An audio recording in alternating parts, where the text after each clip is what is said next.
Hello, my name is Marcus. I'm the compiler of a collection of therapy quotes entitled 1001 Windmills of the Mind, a collection of advanced self-help quotes taken from what's often called the psychodynamic or the psychoanalytic perspective, which long ago, as I understand it, was referred to by some as philosophical medicine or narrative medicine, helping one to find their story, to update their story.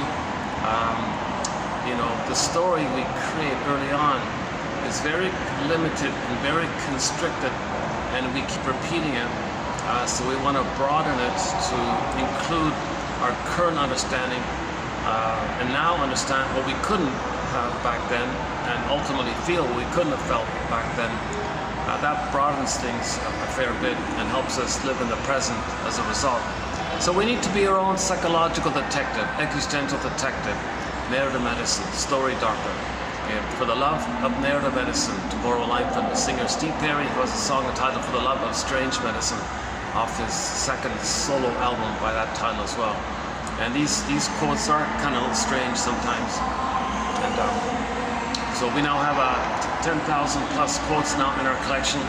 And now, because I'm not a shrink or a professor, doctor, etc., I only have a BA, these quotes are going to be clear. They're with the odds being that 1 out of 10 will be of help to anybody at midlife and beyond. So this is for people at midlife, okay, roughly around 40, when people realize they lost something. Yeah, let's jump into that episode. I just saw an episode from the new Twilight Zone, the first reboot done in '85. I just saw it yesterday, and there's a pretty good episode entitled Wong's Lost and Found Emporium. So when people say they lost something, they want to go to the lost and found section. Okay. So this is a metaphor that at midlife, or sometime early in our life,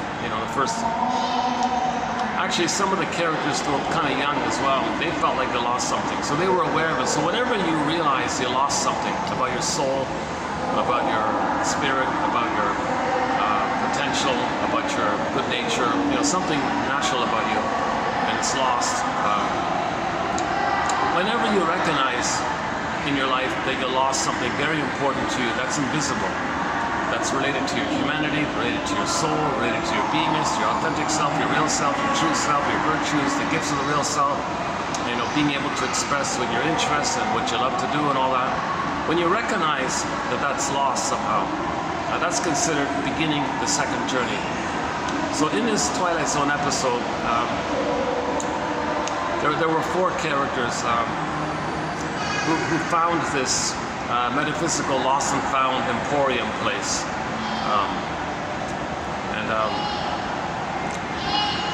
So the first guy basically, he experienced a lot of prejudice throughout his life. He was harassed his whole life, kind of thing. And he came from a good family and all that, but he was bombarded with people harassing him and stalking him and making his life miserable and all that. And finally wore up on him, and he became very cynical and jaded, and he became sarcastic and bitter and narcissistic and lost his compassion. And because of that, his life got worse. His girlfriend left him. He became more bitter and bitter, and something's wrong. So he wanted to get back his basic decency, his basic humanity, which he had, but so he was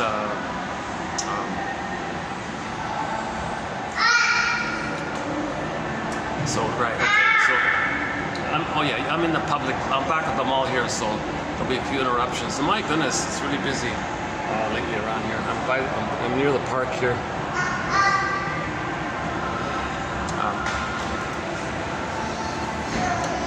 Okay, so that's one guy. So due to environmental factors of the prejudice and the ignorance around him, he was targeted and all this. People around him made his life miserable and harassed him and all this. I think they call it gang stalking or community stalking or psychological torture, psychological harassment, where a whole bunch of people, target the poor fellow. So he became very jaded, and you can see him at the beginning of the film. He was bitter, impatient, rude, like that. So they wrecked his life, kind of thing. He lost his spirit, he lost his decency, his integrity, his compassion, like that. So he was sort of maybe the main protagonist in the story, this young fellow.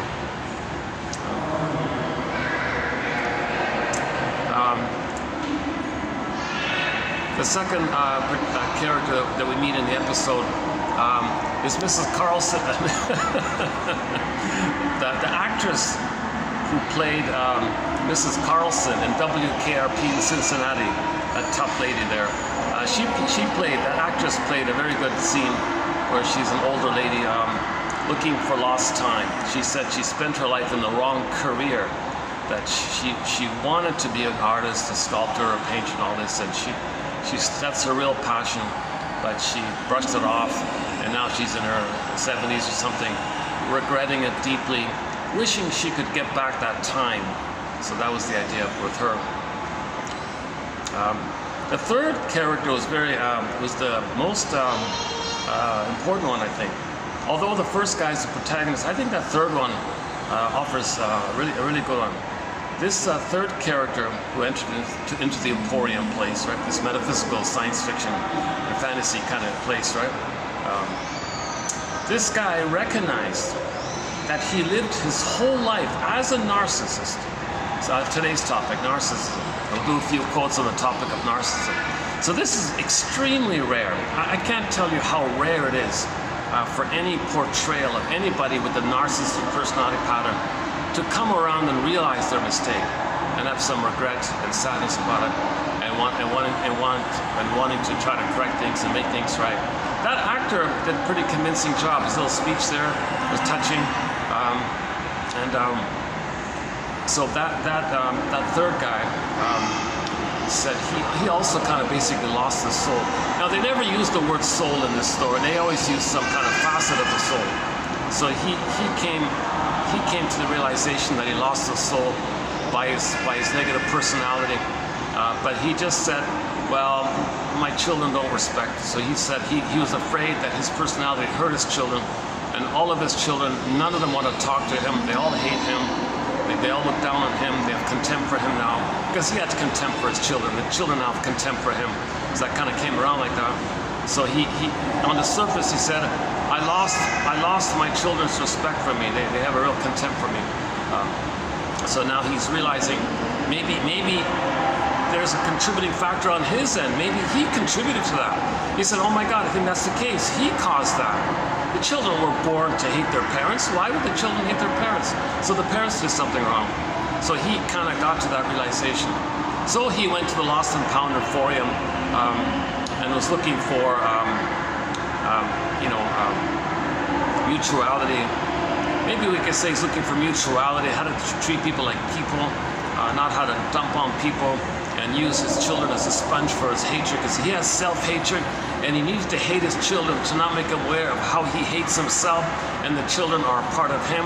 With narcissism, everybody and everything is an extension of them. So if they hate themselves, then they need somebody to hate, to externalize their self-hatred. Plus, they think everybody is their shaming mother, so that they don't trust anybody, they hate everybody like that. So he was a kind of a really typical cookie cutter kind of narcissistic kind of character. Although we don't see that part of him in the show, we see the point where he begins his regret, where he begins his desire to make amends. So he's touching that point of the second life. Right? He's touching that point of second life. Just like the first young guy, okay, looking for compassion, the second one, the lady looking for time, and the third one, looking for a decent personality where his children will respect him. The fourth one, the young lady there, her issue wasn't too severe. She just had a bitter marriage and all that, and she forgot how to laugh. So she was looking for her sense of humor. Okay, so those are the four characters, right? Somebody's looking for their sense of humor. Somebody's looking for a personality that allows for mutuality. Third one, okay, looking for the lost times. That's like a mourning issue, a grief issue, choosing the wrong career. And the first one, the protagonist was looking for his integrity and compassion. He's the most wounded one, the first one. Boy, it's noisy around. Can you hear me okay? It's unusually noisy here today, like that. There is a function just below me here, that's why. Geez, the other places were kind of busy. I'm not sure. Yeah, I'm not sure. I didn't have an event when I was here last time, so this is unusually extra loud here. And my last location with the fountain, I was also kind of noisy. Boy, it's really a challenge to find some quiet places. I'm in a very busy, popular city and all that. So I'm trying to speak a little louder to compensate. So by the way, I've been talking about the Twilight Zone for the past week or so, and we've discussed 3 or 4 episodes already. So this is a new one now called Wong's Lost and Found Emporium. I'm going to do another one as well. I want to do that one. So while it's on my mind, let's finish this one here.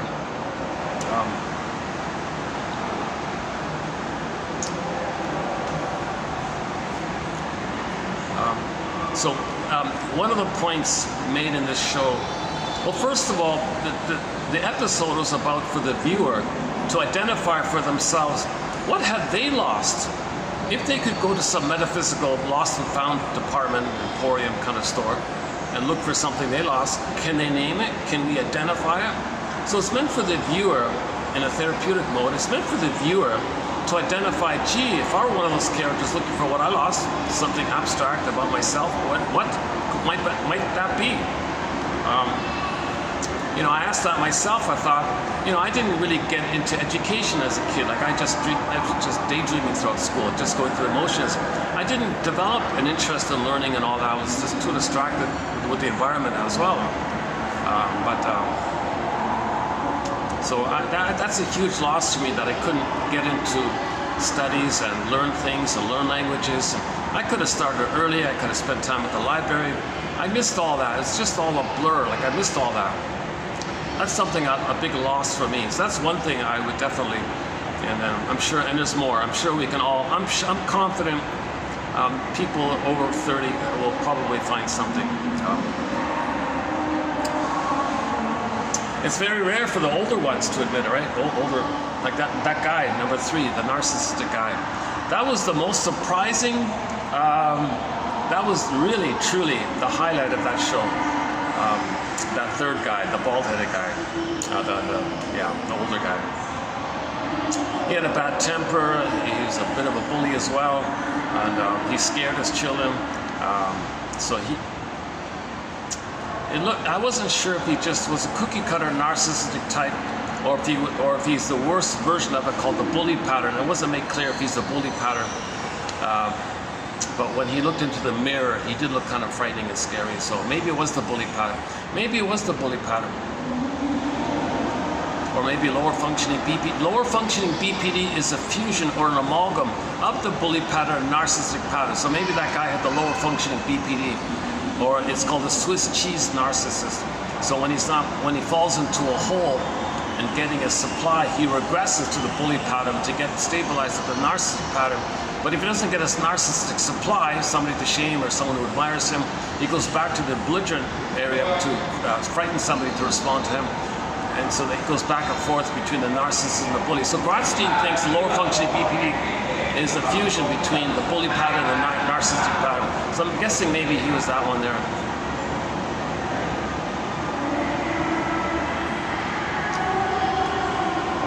So that's why it's extremely rare for anybody with a narcissistic pattern or bully pattern to admit, like sincerely admit, that they regret their behavior, they regret how they live, they regret how they treated their children. That's extremely rare. I was thinking, is there any other show that offers that image? I'm scanning my memory banks. I can't really think of any. It's a common topic, to help people with narcissism become humble or something, find their humanity. It is a common kind of issue in TV shows, but I can't think of anything that's like touching, like emotional in that area. So that's a great episode. I think that's the best episode so far, I think. Wong's Lost and Found Emporium, 1985, the new Twilight Zone. Season 1, I think. The year 85 one. Easy to find, you can look it up, yeah. Okay.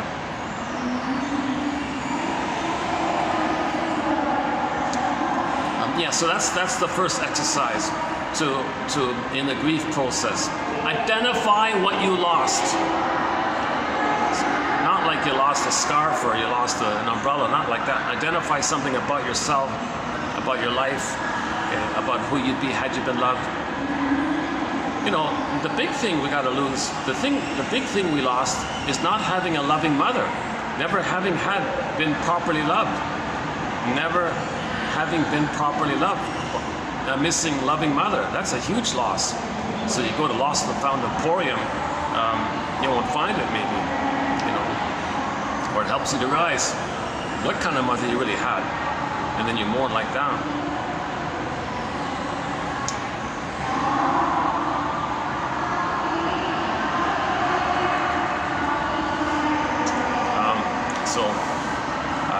It's also about mourning, of course. Okay, so let's go back a minute. So the four characters, first guy, the main protagonist, the young guy, Mr. Wong. Okay, so, you know, because he's the most wounded, he seemed to be the most sensitive. He could see things more than the others, right? So that's the area of the shaman, like the shaman. So he's a potential. He's on the path to becoming like a healer himself. So the conclusion of the story was he becomes a healer himself. So sometimes the most traumatized, the most sensitive, they pick up things, they learn a lot of things, they understand, they heal, they can help others like that. So he seemed to be in that area. So when the others came, the other three, so he was the first one to arrive, and when the other three people came, he could see this, they made like a floating orb or something, but the other three people couldn't see it, but he could see it. So he could see the lost spirit of those three people, and he would tell the three people, "God, follow me, I can see your spirit, lost spirit, follow me." So you follow the orb, and you go like that. Now he could see it, but remember, he didn't have compassion for people at that point, so he left it there like that. But he could see things like that. Now, likewise for himself, he couldn't see his own orb. That's when the young lady was, so she was like number two. She could see his orb, so she helped him like that.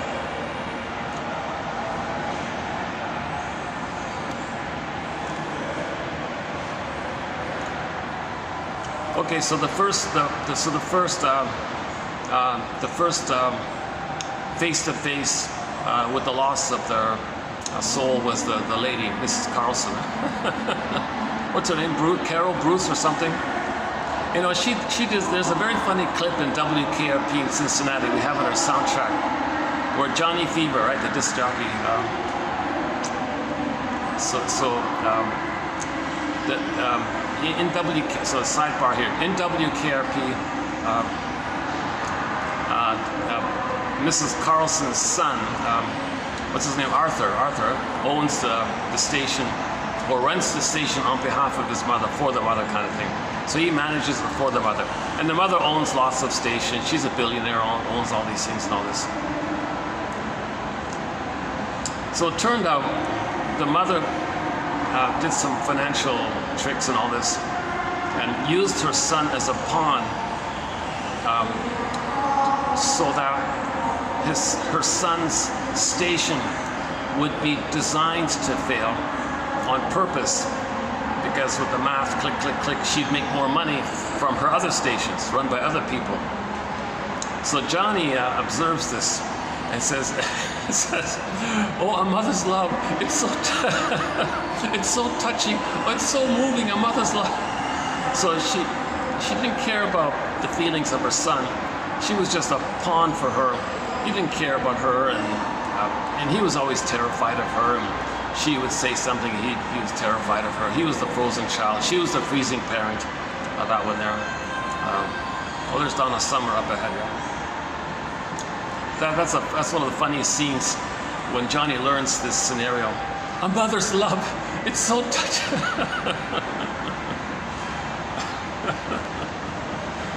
So she was a real typical, harsh, critical, kind of shouting kind of woman like that. So anyways, that actress, she plays in the Wong's Lost and Found Emporium. So Mr. Wong helps her to find her lost time, so to speak, or the issue around why she lost time.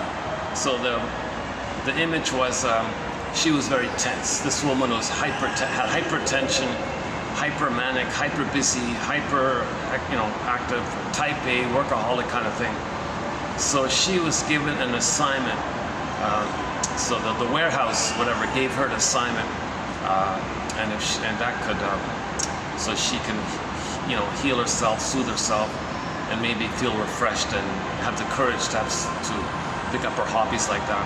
But she had a resistance. She was afraid to do it, so it collapsed on her.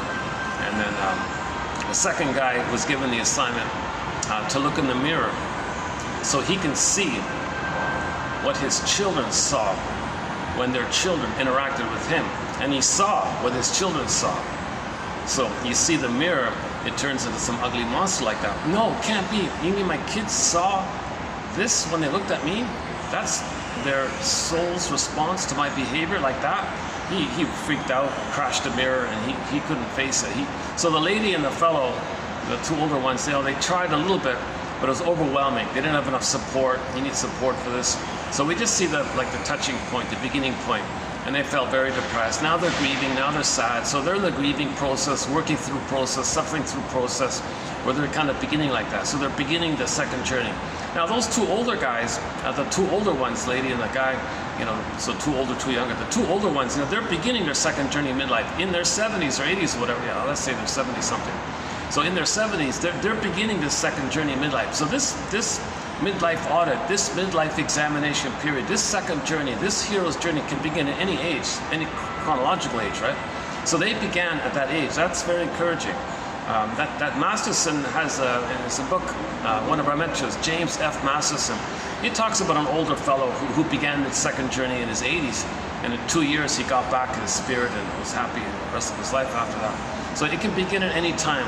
It can begin in your 30s, it can be in your 70s, whatever. It's just people just ballpark say around 40. Yeah, that's interesting. The two younger ones, they're like in their 30s, they're like in their 70s, so maybe like late 40s, 50s. Okay, so yeah, that's good. Okay, and then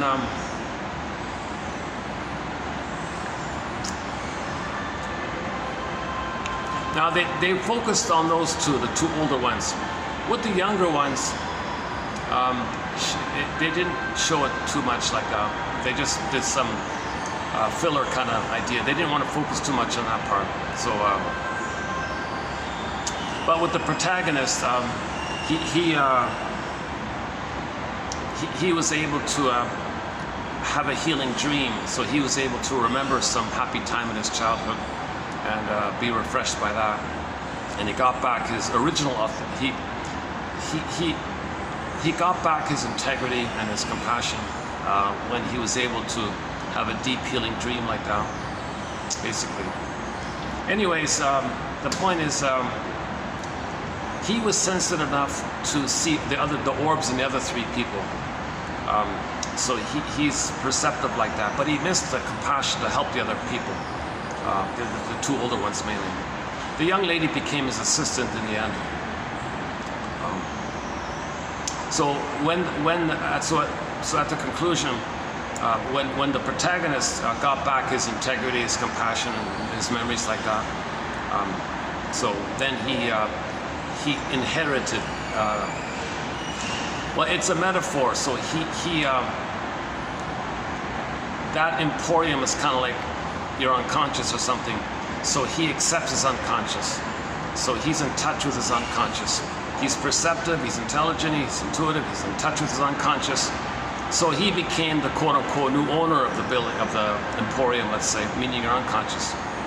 Okay, so he now can help others. He's now a shaman. He's now a healer, right? So when you lost your soul and get it back, you have that capacity to help others. To be a shrink, you got to go through that process. You had your integrity, you lost it, you want to get it back. You had your compassion, you lost it, get it back, etc. So he turned around and then helped those two older ones, and then he began his new career like that. But the main thing that's worth, the best point about it's worth discussing it for that point, for that little speech that older guy gave. That was a huge surprise that the scriptwriter could make that actor kind of be a little sincere in his regret about how he treated his children, and he realized that he did something wrong with his children. He treated his children badly, i.e. he was a narcissist. He was a classic narcissist. He couldn't see his children as people. He saw them as extensions of him. He treated his children as like dolls or things or something to serve them, take care of him, mirror him, do something for him, treat him like a little god, idealize him, serve him. He wanted supply like that, right? So in narcissism, the issue is they're trapped in the mirror. They're trapped in the mirror. And that interesting, yeah. He had to look in the mirror. Oh yeah, I forgot about that. So his exercise was to look in the mirror. So that's a tip-off. It's about narcissism right off the bat, yeah. So narcissist looks at the pool of water or the mirror, the reflection, he sees himself. That's all he sees, right? Okay, so the source point of narcissism is that the baby's one with the mother. So the sense of self, imagine like a circle, the sense of the mother, the other, okay, it's all one. So he thinks the two overlapping circles looking like one circle, it's all him.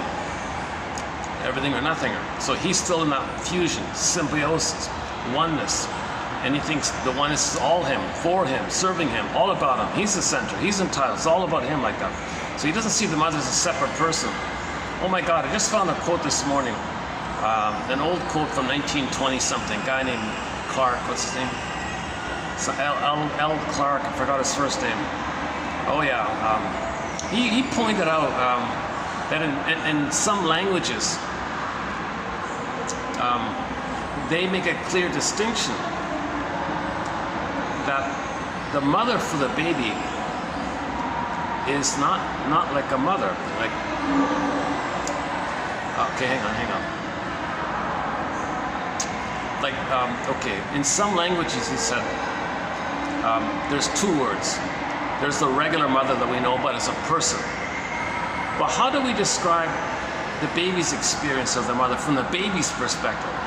Okay, so from the baby's perspective, he's mainly relating to the breast, okay, the breast mother.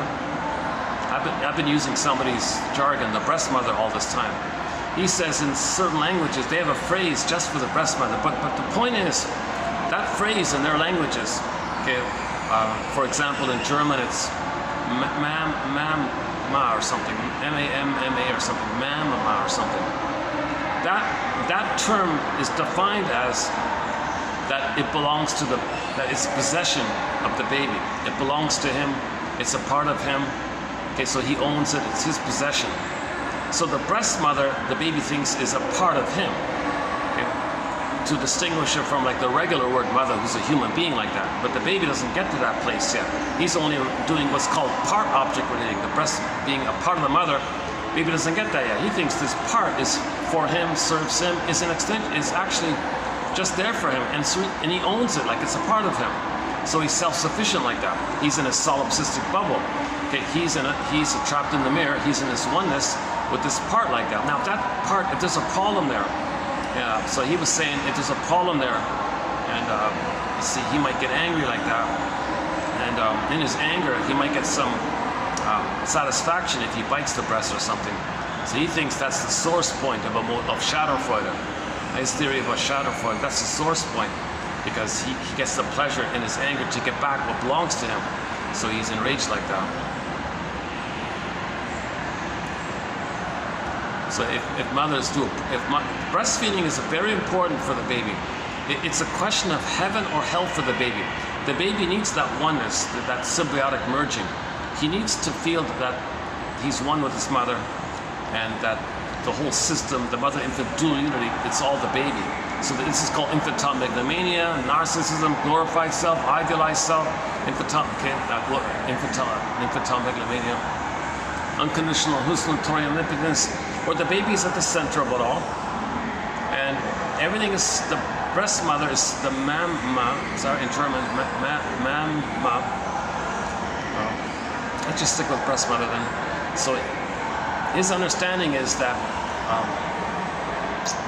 he is the center of it all, It's serving him, it's taking care of him, it's meeting him, it's soothing him, it sees him, it recognizes him, it comforts him, and it welcomes him, accepts him. He's there for him, it's reliable for him, no interruptions, no conditions, just unconditional response and attunement. It's attuned, it recognizes, it flows, it's smooth, rhythm of safety, and the breast mother is feeding this emotional, psychological, nourishing feeding like this. Baby doesn't have to, like say thank you. He's not there yet, right? He's still being fed in the egg. He's kind of like in the egg still, right? Psychological egg. So, the metaphor for this is he looks at the narcissist looks into the pool of water. He sees himself. Okay, that's the breast mother, and the breast mother's him, and he's trapped there. He's stuck there. He's in a solipsistic mode. Today's code, the last one here, the narcissist, the last one in today's batch. We'll be doing 20. We'll be doing a 2991 today. The last one in today's batch. The narcissist stars in a psychic play with only one character who is looking in the mirror. Okay, so he's the star in a play, but it's a one-man play, and he's a star there, and he's looking in the mirror and he sees himself. That's all it is, right? So it doesn't recognize it. So that's why they always feel entitled. So they make everything about them, that they're the center of it all.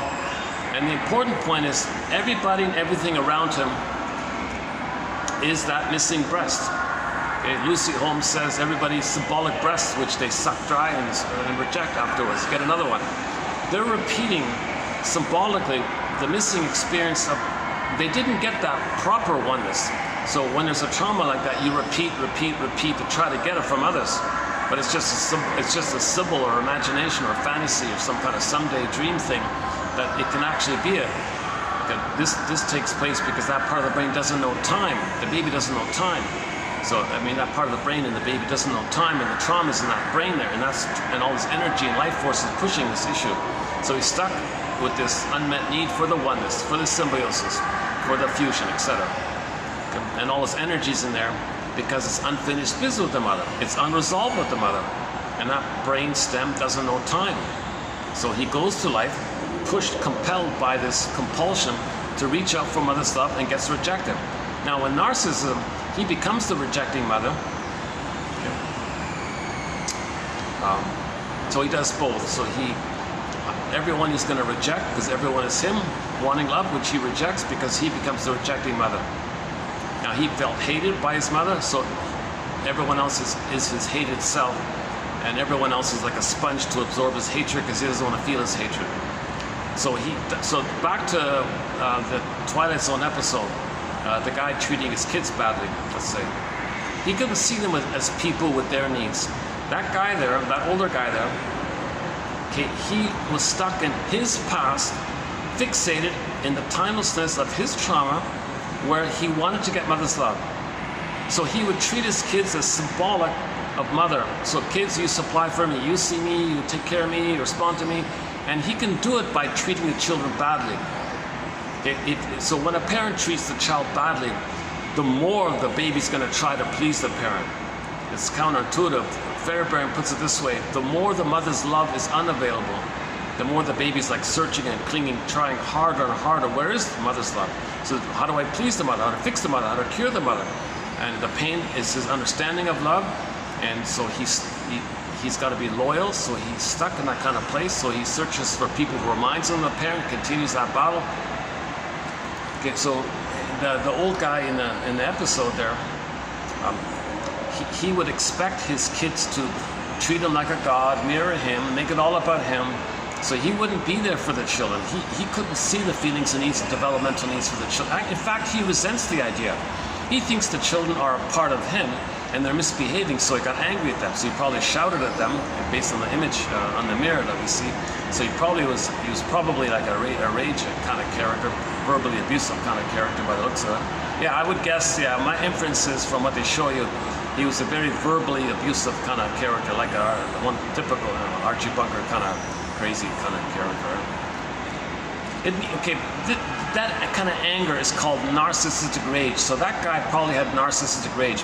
When they don't get their supply, when they don't get the fantasy that somebody in the present is going to respond to them, because they're still at the place where the mother should be one with them. They're missing the symbiosis, so they search for others to be symbolic of breast. But others are people with their needs, so if they don't respond to him, that's called a narcissistic injury. And he's going to feel what any baby would feel if he had no mother: an immense terror, an immense fear like that. So he becomes enraged like that. So anger is an expression of unmet needs. So the narcissistic character has this defensive need to get mirroring, to get supply like this, to be the center, make it all about him. Okay, he has that defensive need. So if he doesn't get that need met, he's going to feel narcissistic rage. So that guy in the episode, he was shouting at his kids whenever the kids had their needs. If the kids asked for something, he'd resent that. I'm not supposed to give to you. You're supposed to give to me my right, mother's rights. Or he might say father's rights or something. He says the parents' rights. So they say all these obnoxious things. I pay the roof. You gotta follow my rules. The mother says, I gave you life. You gotta do what I say. Okay, go to the Now Voyager film. Mrs. Vale there, the staircase scene with the shrink. The abusive mother was torturing her daughter. The shrink came in and said, what are you doing here? What's my rights? I have a right. I'm entitled to get response and supply, and my daughter's going to take care of me and be reliable for me and pay attention to me and listen to me and respect me, do what I say, and mother me. So she thought she had the right to parentify her daughter, because that mother didn't get a oneness with her mother. So she tortured her daughter to make the daughter cling to her, and she'll try harder and harder. You enter the cartoon with the bubble. In the bubble, it says, mothers know how to push her buttons because, hey, she sewed them on.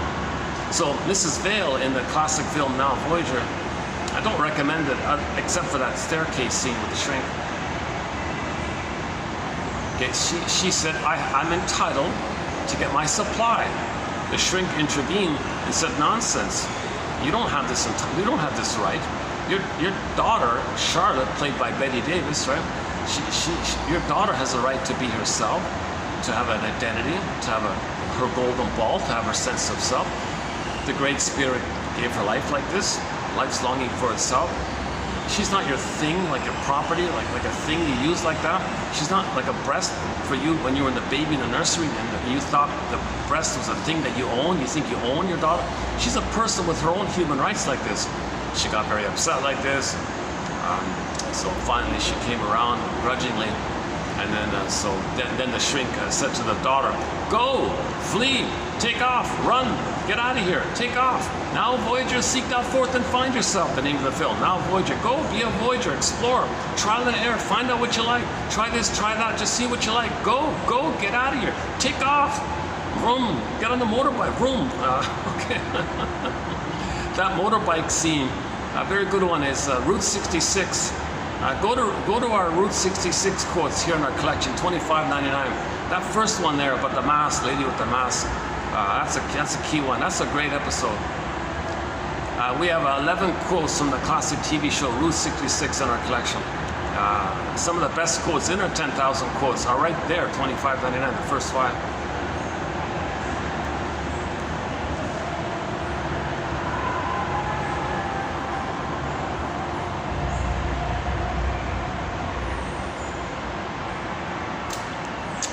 Still trying to get used to this chair. The problem with these chairs, they don't lean up like that. There's only one position. I'm used to sitting like this. Okay, never mind. Now just see that crane back there, right? So just as those guys are building that building, we want to build our ego.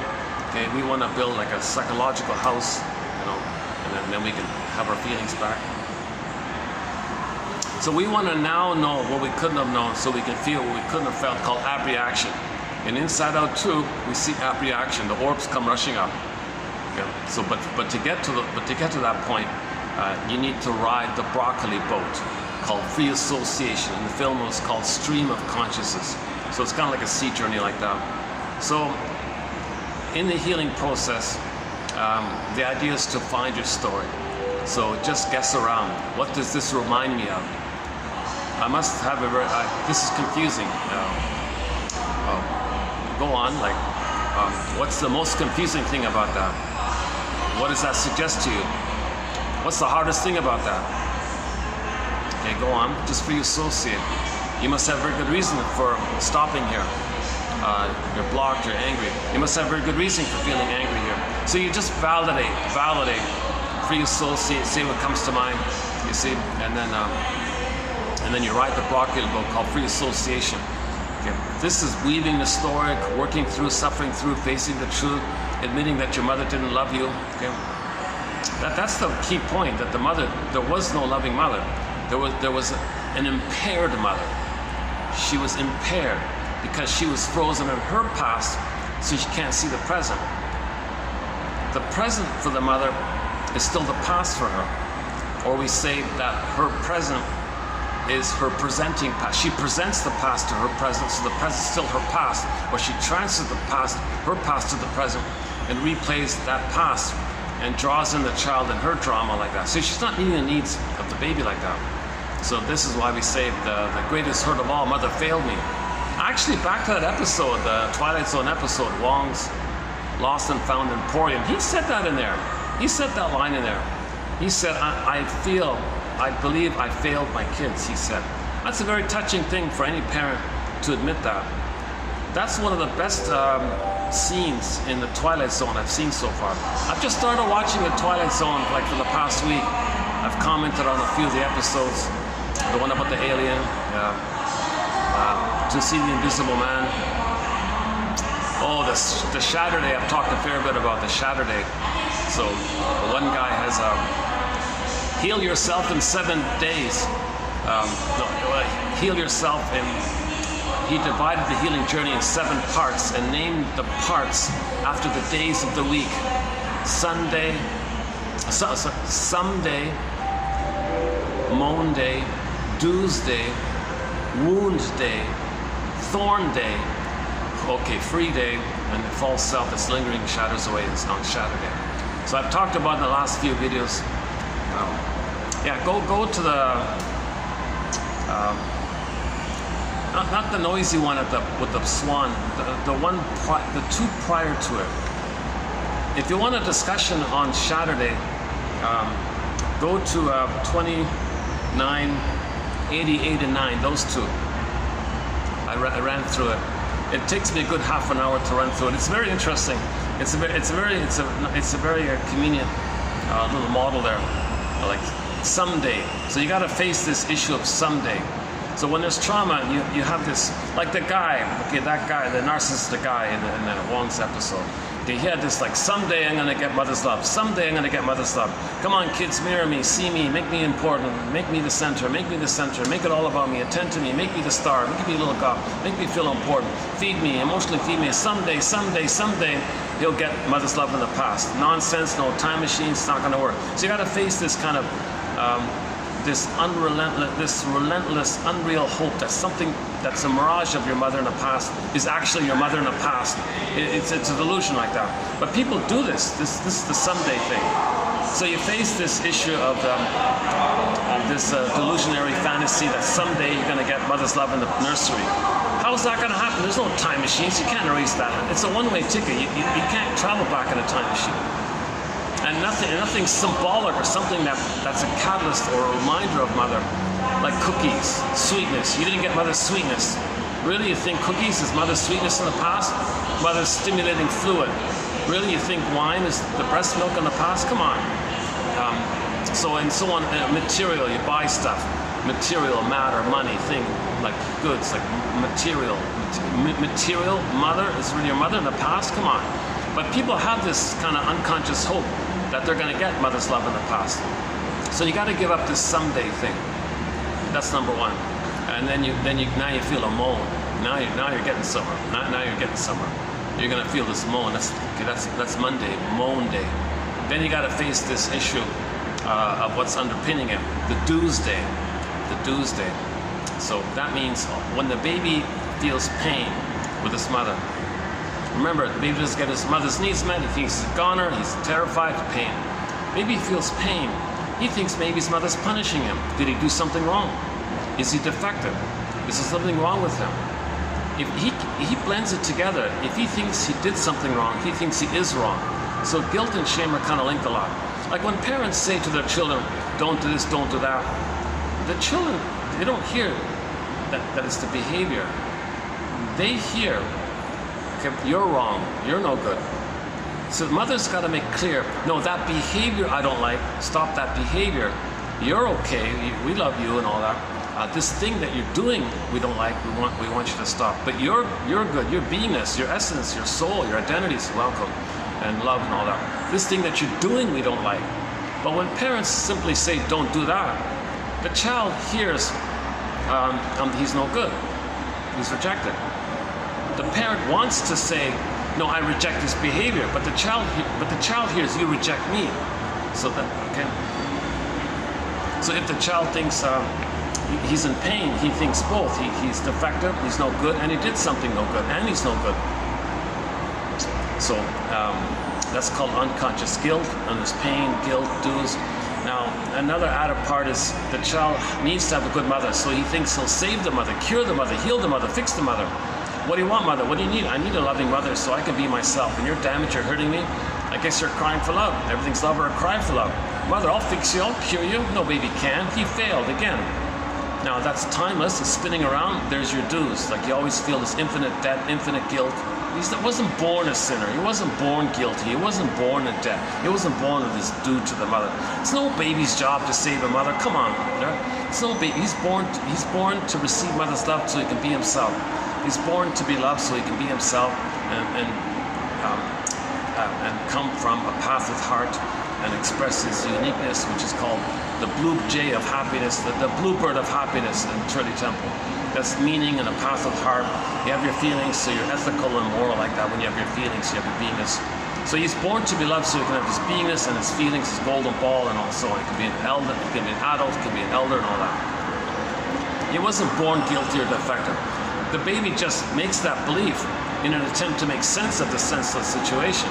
It helps them to organize and feel less pain by it, to understand the situation, not overwhelming. He makes some kind of sense out of it all.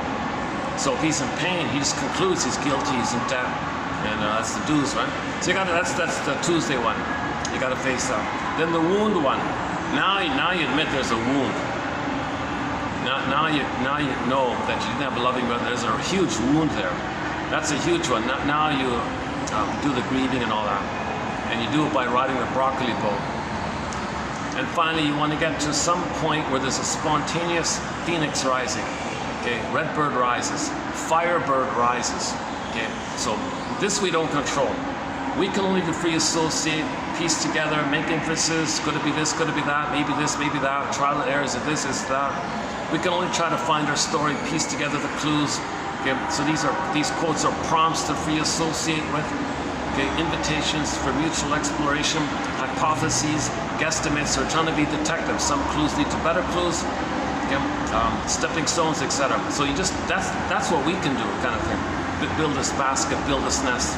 Okay. Now nature does the rest. In nature, there may be a bird lays an egg and a firebird comes up. So that we don't control. We just keep trying to be a detective like that. Okay, and then nature, okay, the healing, where you can now feel what you couldn't have felt, because now you can understand what you couldn't have understood back then. Now you can feel what you couldn't. That's the phoenix and the firebird. So that's free day. Now you're on free day. Friday for free day for Friday. So now you're free from that.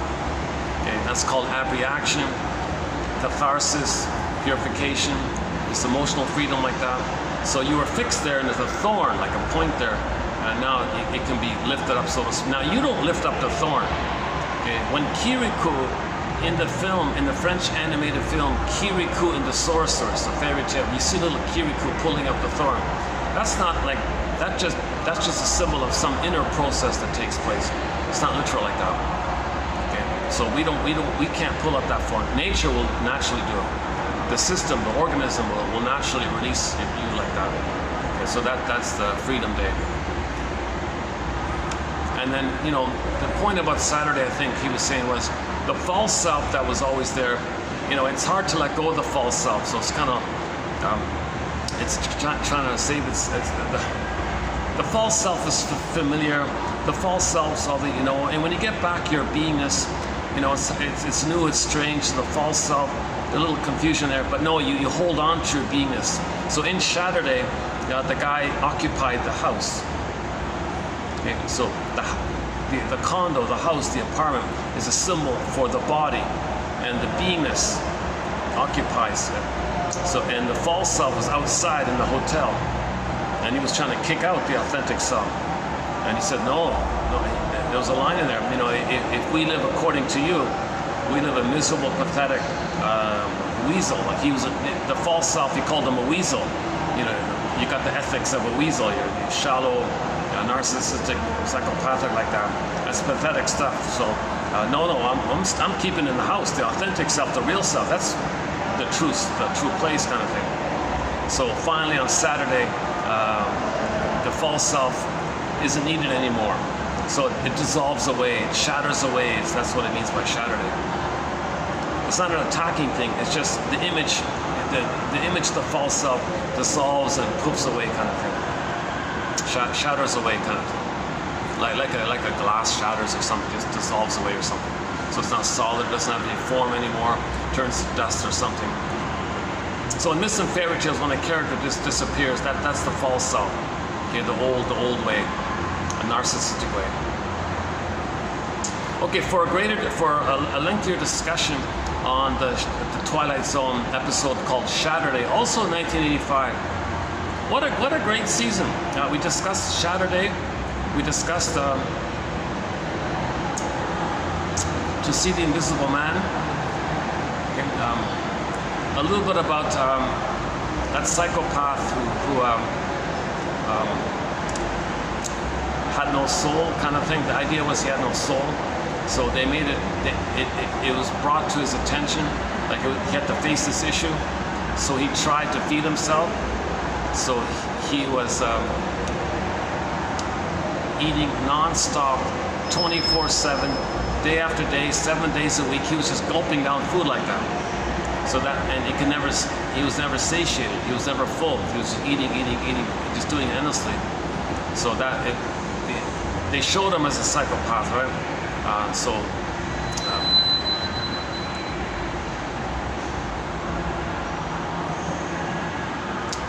this issue that food in the unconscious could be mother's love. No matter how much food he gobbled in, it's never mother's love. So they emphasized this point because he could never stop. He just kept eating. He couldn't stop. Give me more food, give me more. So he went to all these restaurants. It was a dreamy kind of thing, so eating all the time like this. Well, there's that annoying song by the Cher. Do you believe in love after love after love, right? See, this song, once again, it's about the symbiosis. So the protagonist in this song didn't get the oneness, the love after love, the symbiotic timeless, and love, like timeless bliss, love after love, the timeless, right? So she means it like that. So the protagonist in this Cher song is saying that when they were a baby, they didn't get the love after love, the timeless merging oneness of the mother. So they're looking for it. So that baby grows up, looks around for it. Hey, all you guys, can any of you give me that love after love? I don't believe so. None of you are good enough. You're not strong enough. You're not good enough. I'm going to reject you.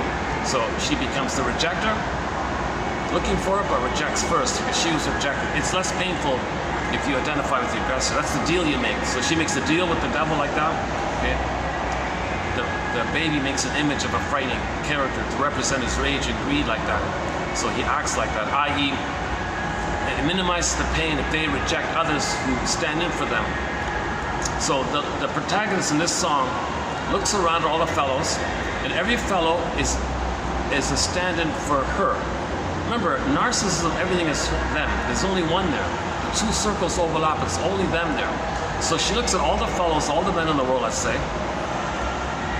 All of them represent her unloved self, and she's the shaming mother. Okay, guys, baby, can you be my mother? The mother rejects it. It didn't work. So, in other words, the original setup is that the protagonist, when they were a baby, the mother wanted the baby to do the love after love. Come on, baby, be my breast mother. Come on, baby, be a symbiotic for me. Give me the oneness. The baby can't do it. Baby can't do it. So the mother says, oh, you're not good enough, baby. You're not strong enough, baby. I reject you. So the baby identifies with her. Okay, goes, says to all the fellows the same thing that she was told. You're not good enough. You're not strong enough. I reject you. But that's what that means, right? All theory, by the way.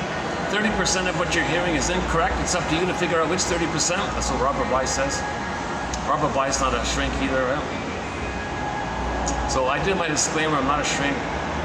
We're exploring here. We're brainstorming here. No set answer here, kind of thing. It's in the twilight.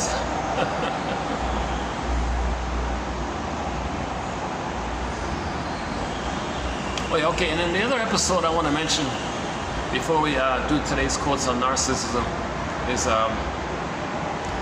what's it called again? Hang on. The comedian guy. Oh, yeah, okay. The comedian has a joke, take my wife, please. The episode is entitled, Take My Life, Please. Okay.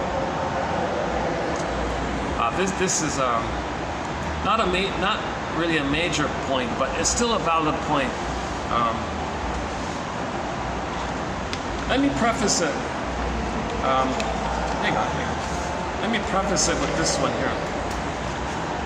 Okay, let me set it up with this quote here, and 29:14 by Susan Forward here. No matter how confused, self-doubting, or ambivalent we are about what's happening in our interactions with other people, we can never entirely silence the inner voice. You can never entirely silence the inner voice that always tells you the truth. Now, we may not like the sound of the truth, and we often let it murmur outside our consciousness, not stopping long enough to listen. But when we pay attention to it, it leads us toward wisdom, health, clarity, etc. So I think that's sort of the message of this Twilight Zone episode entitled Take My Life, Please. So this is also about a psychopathic, narcissistic kind of guy. So he was, in his life, he was a famous comedian guy.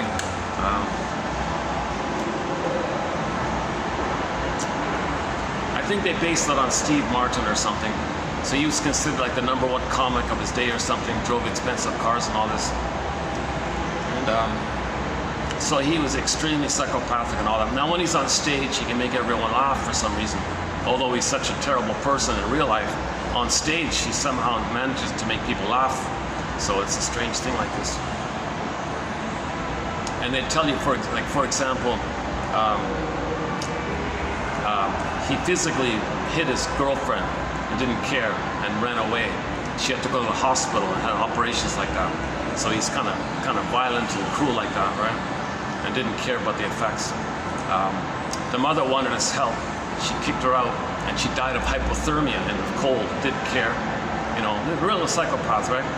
And the third one was some young comedian, some lonely, struggling, starving young comedian begged him for some advice for his career. So the psychopath said, "Well, show me your routine. What do you got there?" So the young kid showed his routine to him, and said, "Okay, well, maybe you can try this and try that, whatever." So off you go.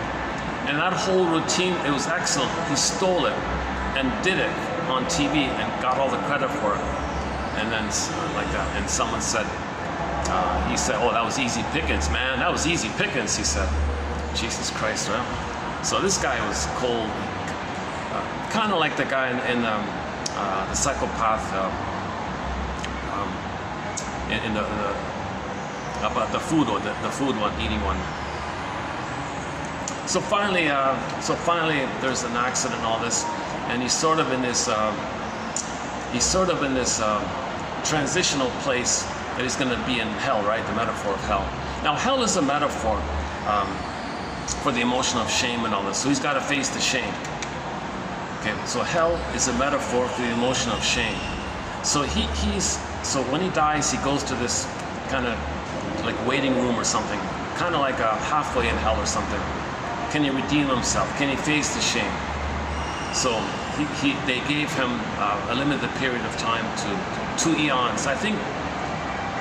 So he's half in hell, half maybe he's got a chance, kind of thing like that.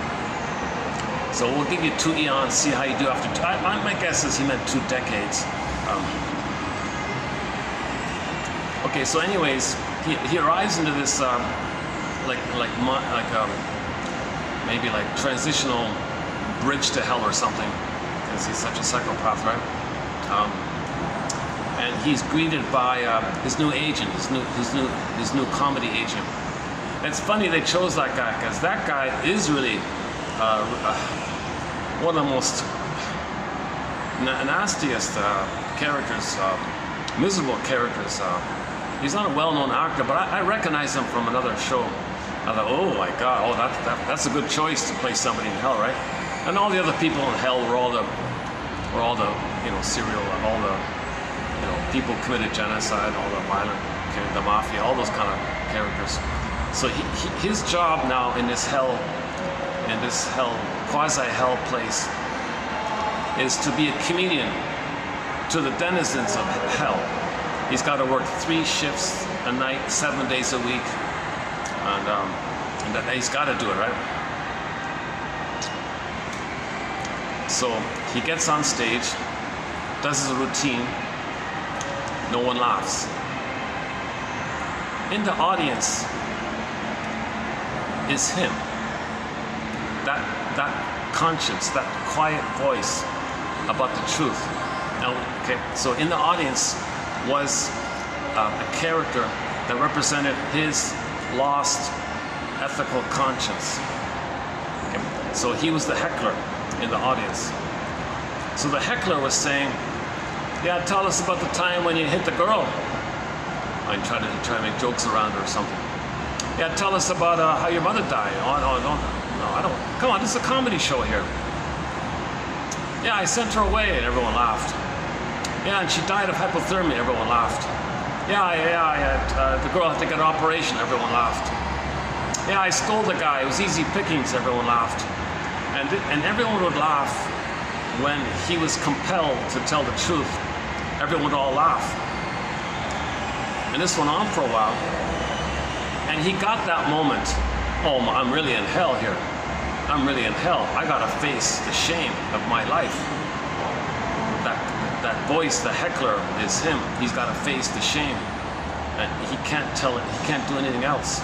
He's gotta constantly, for 2 decades, face his negative behavior. He's gotta face the pain of his negative behavior and why I did it and all that. That's an interesting episode. So I don't think people noticed that the heckler was him,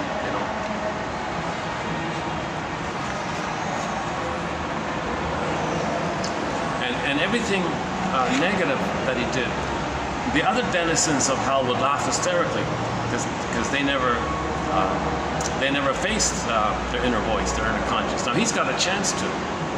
So those audience members maybe had a chance to, but failed, and now they're permanently in hell.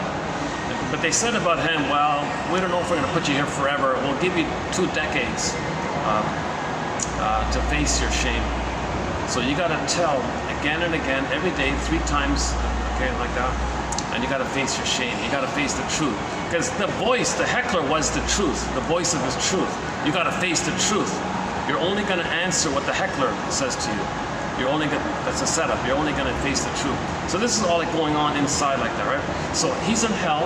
That's a metaphor for facing the truth of the shame, the burning, biting feeling. Now we don't see flames and all that, but it's not perfect like that.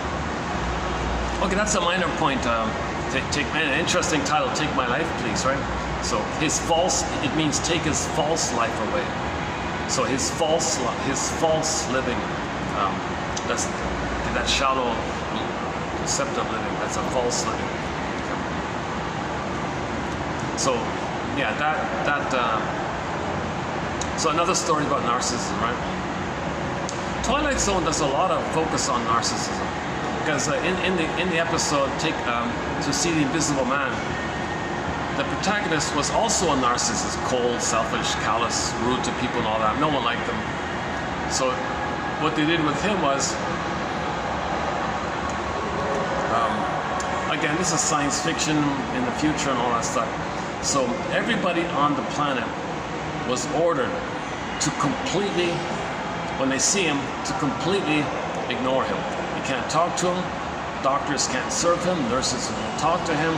He'll be completely, 100% socially shut out. To teach him that he does need people. Because in narcissism, he doesn't see people. He only sees himself. He sees everyone as himself. The mirror. He's trapped in the mirror. He only sees himself. He hates himself, so he hates everybody. Okay, so he treats everybody as a sponge for his self-hatred, and he wants others to hold his hatred, but to not feel that he feels hatred, his self-hatred. So he wasn't relating to anybody as a person. So his quote-unquote punishment was, all right, you're so dependent on the supply. You can't see people as people. So for 1 year, everybody had to ignore him. Now they didn't stalk him or harass him or torture him. They didn't want to. That's not going to help, right? So for the first 10 months or whatever, he didn't care about it because he's in his solipsistic bubble. It's all about him anyways. He doesn't need people. But it finally caught up with him at the 10th month. Now, wait a minute. I think I do need people. Oh, there are people. Okay, I get it now. Oh, I see. Okay, and then the 1 year was up. The punishment was over. And it worked. It worked. He was nice to people afterwards, right? So that was a sort of a successful kind of story. So that was like a successful science fiction way to treat narcissism, right? Because even the shrinks have a hard time addressing narcissism. Now, one of our mentors, key author in our collection here is James F. Masterson. He has an approach to help people with a narcissistic personality pattern entitled Mirroring Interpretation of Narcissistic Vulnerability. It's described in his books. I won't do it justice here. So it's there. So he's got an approach like that.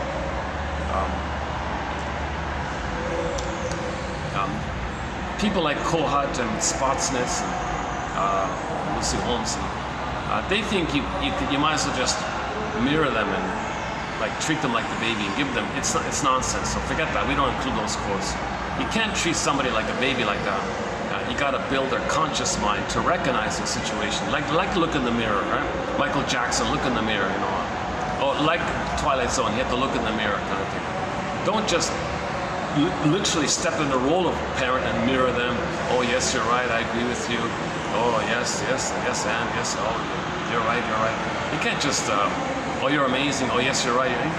The mother does that for the baby up until 18 months. You can't still do that post that critical time. Some people say they got no choice, just try. No one can perfectly do that. There'll be a mix-up. He'll be enraged. He'll never trust anyone again. Remember, in narcissism, everybody's either their shamed self or the rejecting mother. So they can't trust like that. So some people like Kohut and Spotsnitz and his crew like that, they think, well, if the mother never mirrored them, then we should just do it. Nonsense. No. Psychoanalysis is the opposite. Find some way to make him be aware that others are human beings, not symbolic breasts to be sucked dry. Make him aware of his entitlement. Make him aware that how he makes everything about himself. Make him aware of how he manipulates and lies and deceives and exploits and doesn't care. Make him aware of his jungle attitude. Make him aware that he is still at that point where he didn't get the oneness. Help him to face the truth that the mother wasn't there for him, failed and betrayed him. He becomes her, treats others the way his mother treated him, and doesn't even know that he's treating others the way his mother treated him. For him to know and learn that that's how his mother treated him. So the shrink helps him in this area like that. So Masterson's approach is very, very good in the book like that.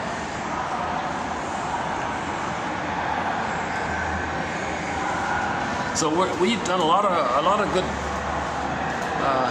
We recently did 6 videos from a self-help book entitled "You and a Narcissist" by Kimberly Harding.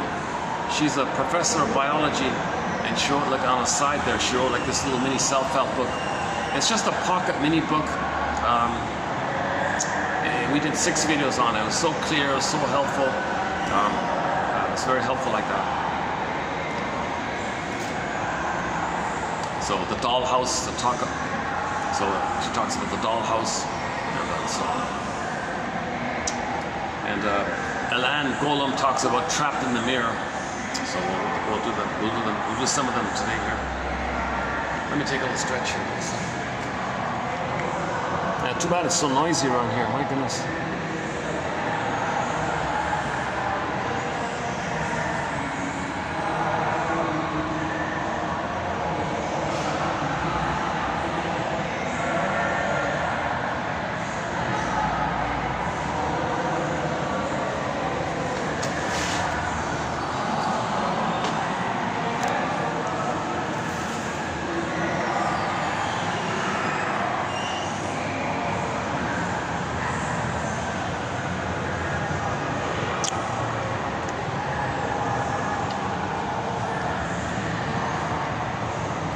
So just as these guys are building this building, which when complete will house people, well, we want to build our consciousness in our mind.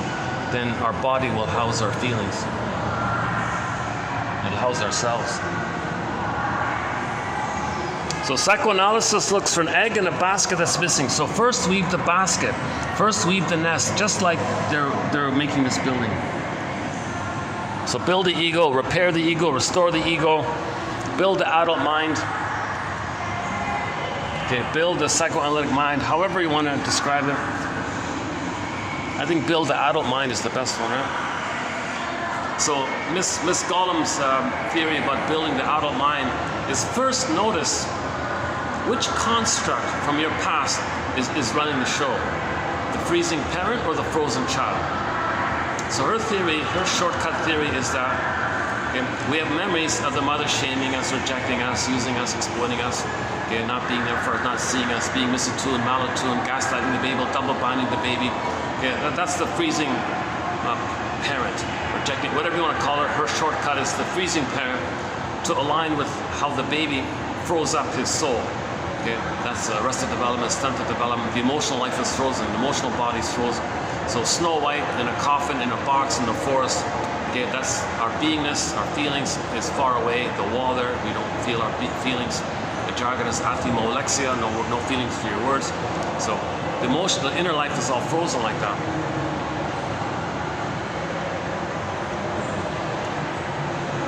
That's the only spot where I can sit. Cannot get all these blinking, flashing, these huge flashing billboards. Oh, I can get a bit of AC here. Aha, there's a fan there. Oh, okay. This mall, this is a new extension of the mall, and it's not fully open yet. A couple of shops are open, so the thing is open because a few of them open. So luckily, I'm in that sweet spot where it's just open but not packed yet. So I'm not sure how often I'll be able to come here, but it's kind of nice to check out this. Look at this nice, yeah, look at that. This nice little space.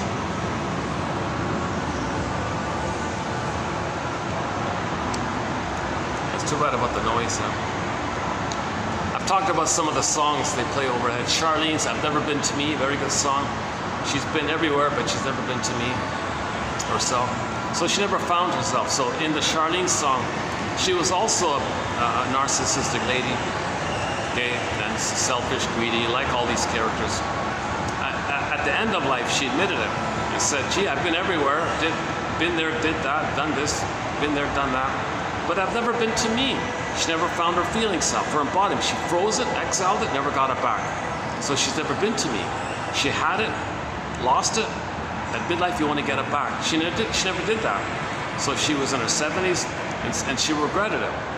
So she said to a young lady who reminds her of her back then, "Don't do it, young lady. Don't be a playgirl like I was. It's shallow. There's no feeling self. There's no true relationships or warmth or affection or tenderness. You're operating out of the jungle of survival mechanism, and all you're going to do is find men to allure and reject, because your mother allured you and rejected you. You become her. So you're going to look around, fly around, find men to allure and reject because you were allured and rejected. So the baby had a great hope. It fell. Emily Dickinson. A great hope fell. You heard no noise. The wreckage was within. O cunning tale that let no witness him. So the baby had a great hope. He was allured, rejected. It fell. It froze up. The wreckage. So his soul is Rapunzel in the tower. Pull the ball down the well. Okay, Miss Cora in the field gets pulled down. Okay, Snow White's in the box, in the forest, in a coma, etc. And then because of that, you don't have your feeling self, your beingness and your feeling self. Never been to me. That's your authentic you. She had a false life.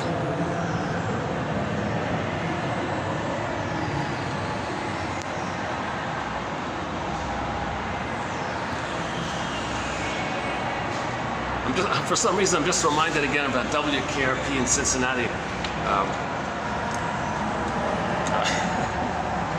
The Johnny Fever guy, when learning about how much contempt she has for her own son, she hates her son. She doesn't care about him at all, has zero interest in his well-being and all that. And she, it's so touching, a mother's love, right? So she objectified people, used people like that.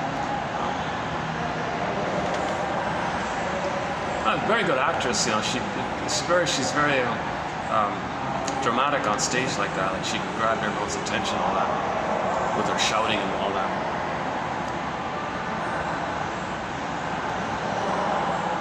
See, the reason that verbal abuse works to get supplies because the more the baby's confused and stunned and fearful and confused, the more the baby looks to her. Baby identifies with that and treats others that way. So she was scaring and shouting and confusing others, threatening others, so they would always admire her, think her the authority, i.e. the mother. So the baby looks to the mother, that's the authority. Baby becomes the mother, wants that supply. Co-op repeats that to get the supply. So nobody got the oneness of the mother. That's the core issue. That Katie Lang song, Constant Craving, Don Cher's song, Love After Love, you know, they didn't get that oneness.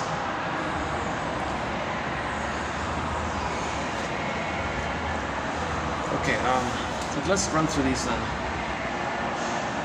So, Ilan Golem's 2 books have been nominated for a Golden Windmills of the Mind Award. It'll get it. I haven't quite finished the book yet. So she wrote 2 books. The famous one, the first one is her big hit called Trapped in the Mirror. Perfect title for a narcissist. He's stuck in the mirror, fixed, trapped, frozen, you know, in the mirror. He didn't get enough love to get out of that oneness. The mirror means it's just him. In everything, it's just him. Everything's for him. He owns everything. The world's his oyster. Possesses everything. Everything's about him. He's a center. That's trapped in the mirror like that. Solipsistic dollhouse. Everyone's just dolls, and they play a role for him. When the child plays with the dolls, the child can give the doll, okay, doll A, you play this role, doll B, you play this role, doll C, you play this role. But the child later on learns that there is a real world out there with people to people, and she lets go of the imaginary dollhouse world. But narcissism, no, they're stuck in that dollhouse world. So they want others to be underlings, flying monkeys, duped rescuers, etc. Yesterday's video about that, was it? Either the one, I think it's yesterday or the one before, by a guy named Keys, Drew Keys, had a little list of what kind of people narcissists want to have around them. They want underlings because it makes them always feel important. They want flying monkeys who protects their image, and so on.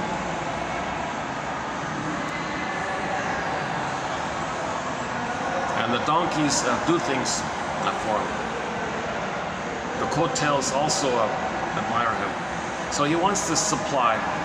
Now, he didn't mean all narcissists need to have like a little posse of people around him, serving him, admiring him. But many might.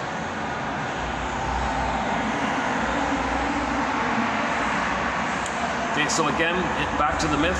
Narcissist looks into a pool of water, he sees his reflection, it's just about him, they say he loves himself, that's all he sees.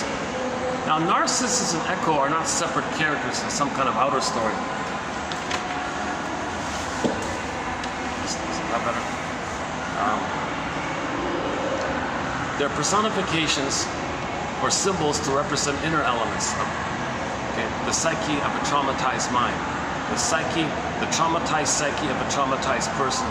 Okay, you got Narcissus, the flower, and Echo, the statue. Echo becomes a statue. Echo turns to stone. People don't talk about this point. Okay, Echo is the beingness, the true self, the authentic self. Okay, so in trauma, that's all frozen, petrified, turned to stone, statue, etc. And it's far, and you don't know where it is in the forest. So it'd be a statue in the forest, basically. You got to find it. It comes up to life, and you get back to the land, come back to the body.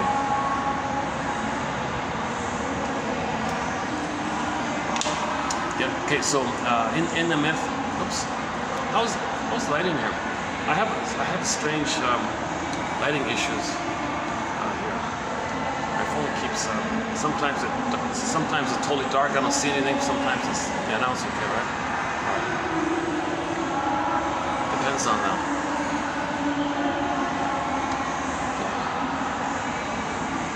Okay, so Narcissus turning into the little white flower at the end of the story. Okay.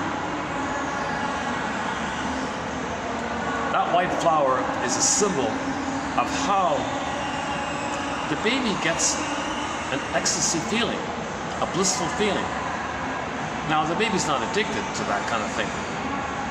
But later, when you revert to that or think that, you get a blissful feeling. So you become addicted to this thing where it's all about you, you're the center. You never left it. Now, the soul wasn't nourished, it wasn't seen, so it was exiled in the forest. Echo, the beingness, turns to stone, statue. And there's like a little echo of that, like the echo voice repeating, just like a little distant kind of thing like that. So the soul is, and there was no dialogue, there was no link between the two, Narcissus and Echo, right? So that means the person with that mind never faced their being. They never went to Wong's Lost and Found Emporium. They never went inward or something, admitted anything, never identified something being lost. They never identified anything being lost. So their soul was frozen in the statue. Echo's a statue in the forest like that. Okay, so Snow White and Echo, etc., they're personifications of a person's beingness. Your beingness. You're home with him. Your feeling self, your embodiment, you're home with them, your ontological self, your sense of self, your authentic identity like that. We're meant to live with this. Okay, the yin, the shakti, the feminine element, the feminine principle. Lou Graham calls it the midnight blue, this beingness quality, the beingness quality. So in trauma, it's frozen, exiled, like Snow White. It's echoes. So what causes this? Why does the mother not meet the baby's needs, causing the baby to freeze up his soul in exile? Well, the mother herself is repeating and replaying what happened to her. So the mother used the baby as her. She's the shaming mother, shames her own baby because the baby's her. Now she shames the baby to not be aware that she's shaming herself the way the mother shamed her, and she becomes a shaming mother. So that's called externalization. So she uses the baby as a sponge. She calls it like a sponge to absorb the hate and pain like this. So she's scapegoating the kid. She wants to use the kid as an externalization of her shame self. That means she projects or not sees or attributes her shame self onto the kid. Then it means she doesn't admit the pain of it all. And she's the one who's going to shame herself the way the mother shamed her. So enter the child. Child, you play me, she says. And she shames the child, but the child is her. Okay, insult to injury, flip-flop. The child is also the rejecting mother who hurt her. Now she's angry at the one she just shamed. So she shames the child and then hates the child because the mother as a baby was shamed and she hated her mother for doing that. So again, it's a one-person play, and others just represent them, those two parts of them, frozen child or freezing parent, rejecting parent, exiled, shamed child, shamed child, shaming parent. whatever, persecuting parent, victim child, whatever you want to call it. She calls it the freezing child, freezing parent, frozen child one. Okay, so these ones here, $29.91. So now we're kind of officially doing a beginning here. I've discussed it already in the past few videos. I thought not too bad. So now we're catching up here. So we're now doing a 14 video run on the work of Ellen, Golem.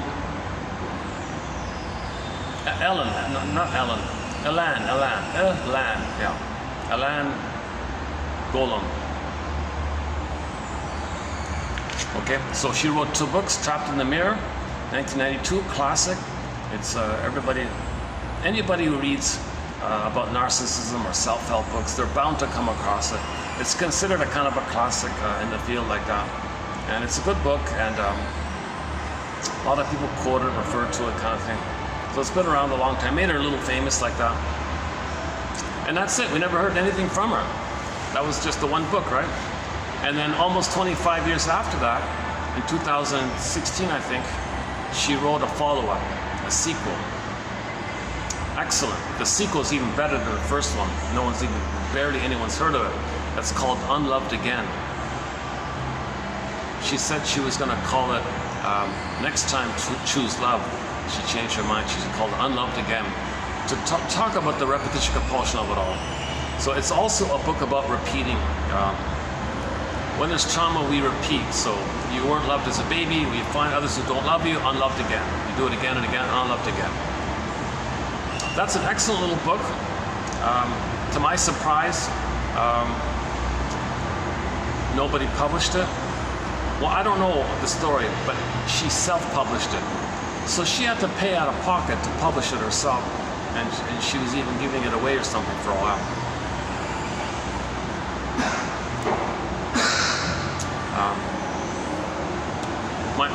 My hypotheses about that is she wrote very freely a little bit and didn't care too much about formal grammar too much. I mean, in the sense that sometimes she's talking in the third person, then she talks in the second person. You can still follow it, but it's a little jarring a little bit sometimes. So I'm wondering if maybe she did first go to a publisher and they said, no, you got to fix up all these pronoun things.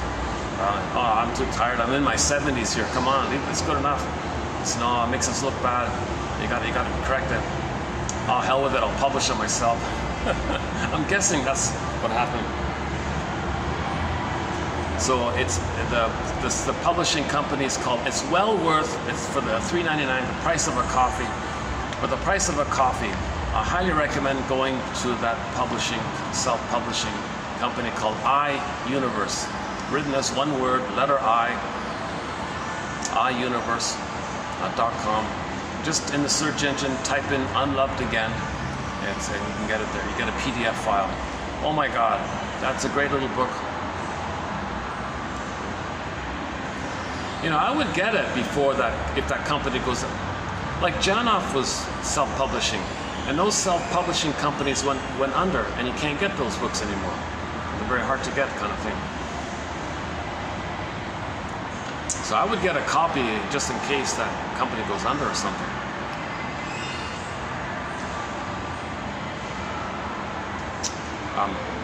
So we'll be posting some quotes from those 2 books. And 2 videos are from some older blog entries I found at first. Unfortunately, she had a website where she published dozens of articles following that book. I'd love to, I wish it were available, but that website is out, it's gone. And with it, all those articles, and there's no backup copy. So we lost a lot of good material from hers, unfortunately. But the 2 books are excellent. The 2 books are excellent. In particular, the second one. I really focus on the second one.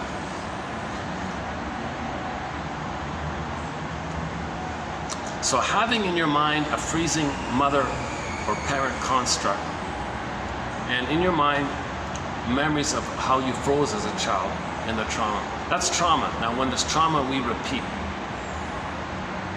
You're going to live by those 2 constructs. Wait a minute, what about the adult mind that enjoys the present, that understands the present, not sees everything in terms of the past based on those constructs? Well, that's what you want to do. You want to catch yourself at any given moment. Oh, who's co-opting me here? The freezing parent construct or the frozen child construct? So if somebody's critical or negative, that's identification with the aggressor, that's the freezing parent one. If somebody's kind of like pleasing and submissive and it's my fault, that's the frozen child one. So in any moment you identify which is taking place, pause, put a comma, stop the presses, hold the phone, and build and put a wedge there in the middle and build the adult mind. You do it by identifying which construct is taking over, which puppet master is taking over here. The freezing parent puppet master or the frozen child puppet master. So in any moment you want to identify which of those two is running the show, calling the shots or whatever. If you notice that, that's huge. Then then you can live in the present because you know those two are in the past. So that's the main self-help exercise that she's offering. Identify which construct is taking over. Now the adult mind is who you're supposed to be in the present, like for your feelings and all that. So the ego is split. The ego for your authentic self is missing, your adult mind. But the ego for the false self, the ego can be given to the false self. So the false self has an ego, and with that false self ego, okay, yes, you can live in life. I mean, materially, you understand the present.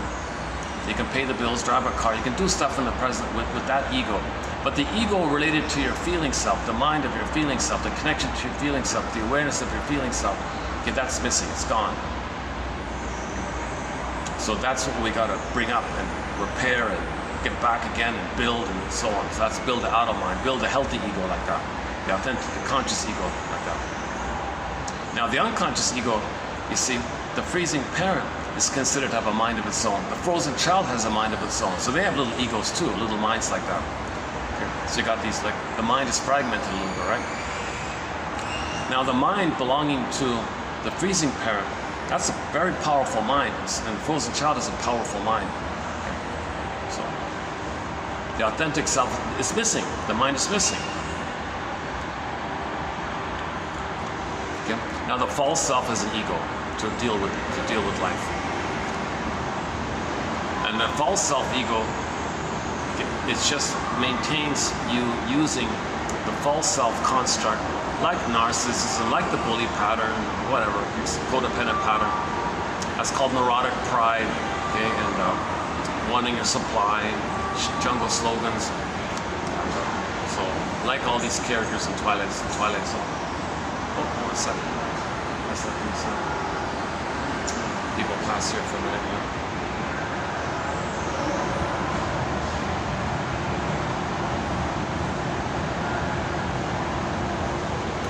Just by the escalator there, so I want to pause for a minute.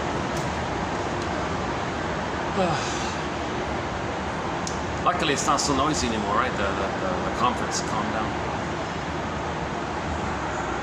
Let's check the battery. Hold on a sec. Battery's holding up. Okay, 316. Okay.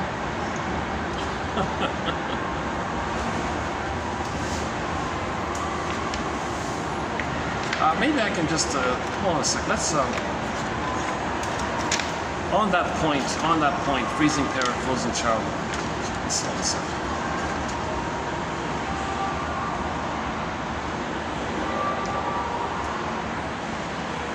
Okay, the internal parent, the freezing parent, is modeled upon the original rejecting parent. This modeling causes the person to play. So you may play the frozen child one, which is looking for others who reject you, or you're the rejector and you find someone to reject. The internal parent traps the person into playing the unloving parent role with those whose own internal parents cause them to play the role of the frozen child plays.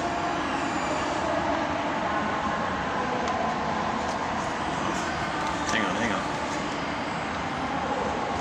The adult needs to separate from the signals from the attacking child and parent freezing child, frozen parent, since they do not represent the present adult person. You have to see the historic nature of who these two constructs. Then you won't be dominated. Then it'll be easier to stop being dominated by either of those two.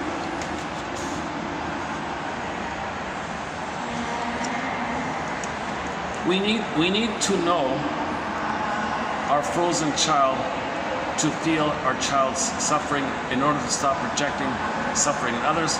We need to know in order to stop identifying with the freezing parent.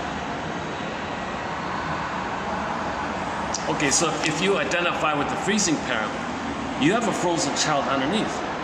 That's why you identify with the freezing parent, to make you unaware that there's a frozen child underneath.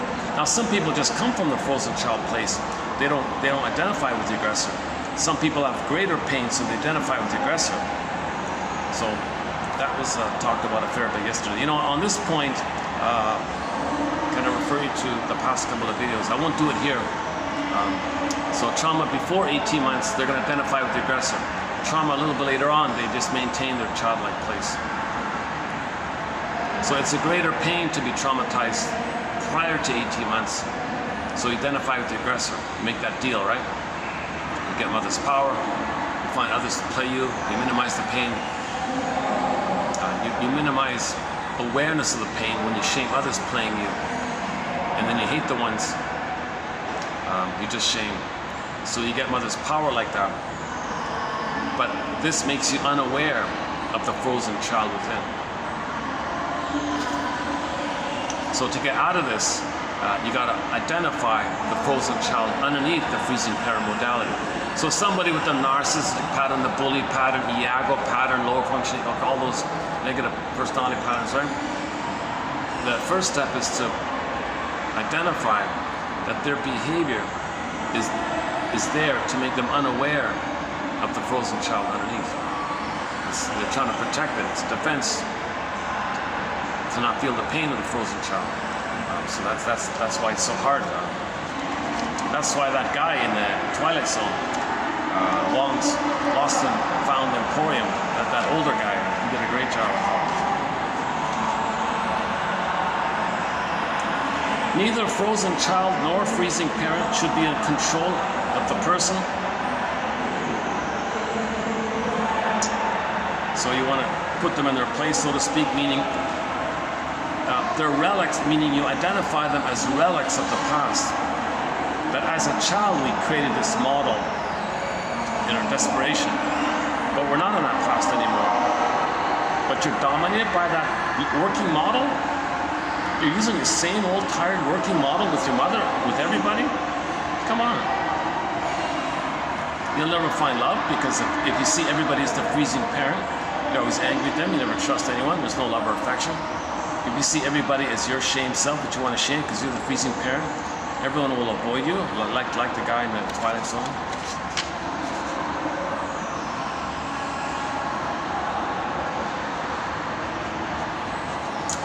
Let me just find one really clear one here.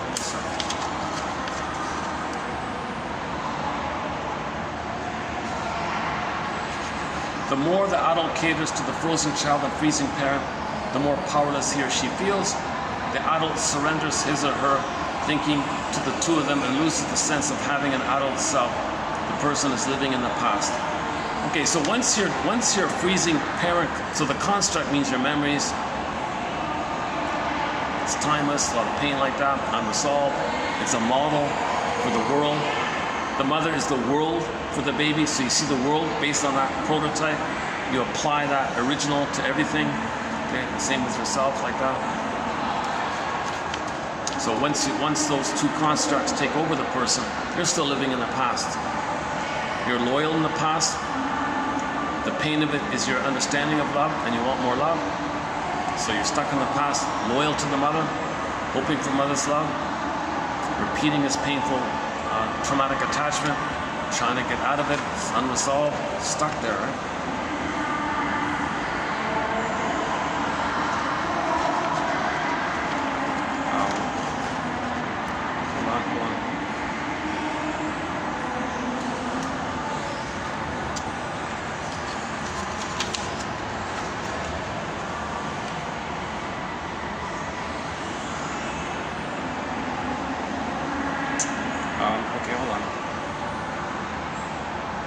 Okay, and we're in a when this happens, it's like we're in a trance.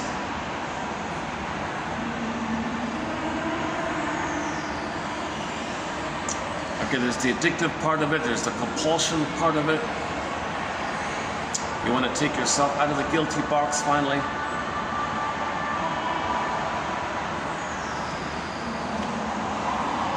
Okay, so if you're in the frozen child mode, you're going to find freezing parent people.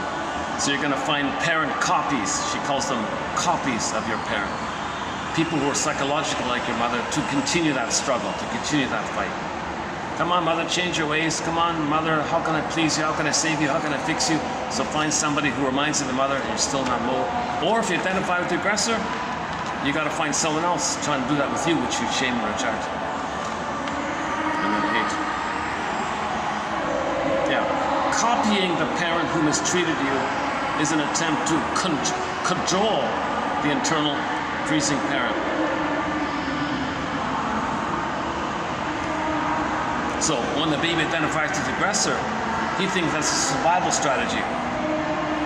Because if he mimics the mother, imitates the mother, maybe he flatters her. Maybe the mother feels seen or something. So now you're stuck with that curse.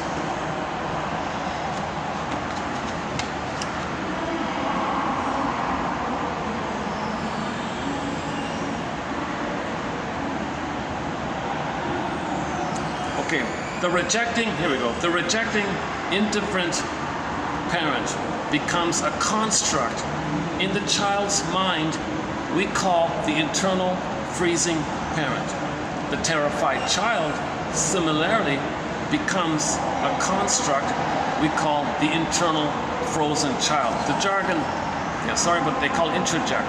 So she mentions it once, the introject, or twice, but so she says construct. It's a little easier, right? A bundle of memories around a certain theme, like some people call it complex, like a cluster of memories around a certain theme. So all the memories when your mother shamed you, bundle them up, it's a construct, the freezing parent construct. All the memories when you were shamed by the mother, okay, you bundle them up like a construct, like cluster of them, that cluster, that grouping, okay, that's the frozen child construct. And all of your energy is in those two. You see, you live in those two. You provoke the present and see the present in those two. The more traumatized ones play the freezing parent one and find others to freeze. The frozen child one looks for freezing parents and tries to fix them. You're still in that battle. It's a again, the rejecting, these two figures create the repetition compulsion. Okay, these two figures, having these two constructs, create, okay, trauma and repetition compulsion are synonymous, says Paul Levi-Russell, TQ 2119. Attachment trauma, relational trauma, interpersonal trauma, betrayal trauma, it leads to repetition compulsion. Okay, so these two figures create the repetition compulsion, which later directs the person's life. So it tells the person as an adult which one to go by. Sometimes one of the two. So you want to intervene, observe, and build the adult mind. And it's undeveloped, so you want to practice developing it. So enter the new song by Pavlov's Dog.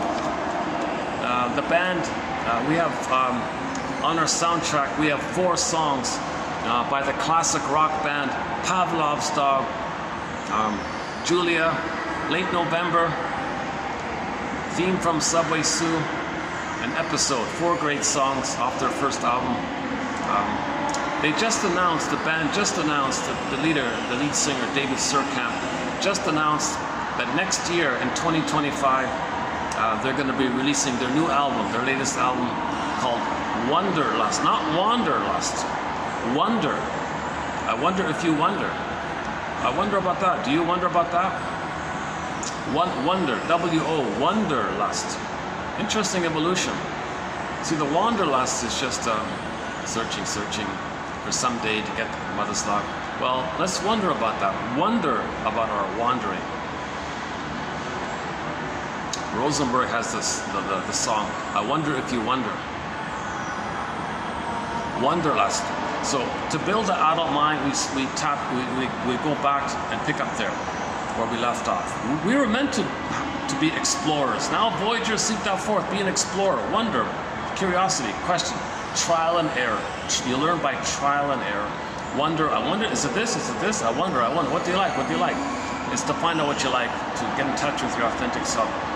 So in the present, you don't want to still be in the past with the frozen child, okay, placating, submissive, pleasing, trying to save the freezing parent. When someone else someone's operating out of their freezing parent, and you want to save them being a parent copy of your freezing parent in the past.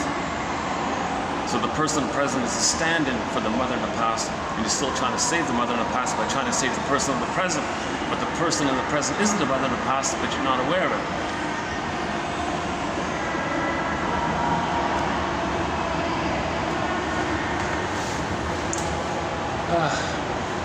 This chair's still a little uncomfortable now.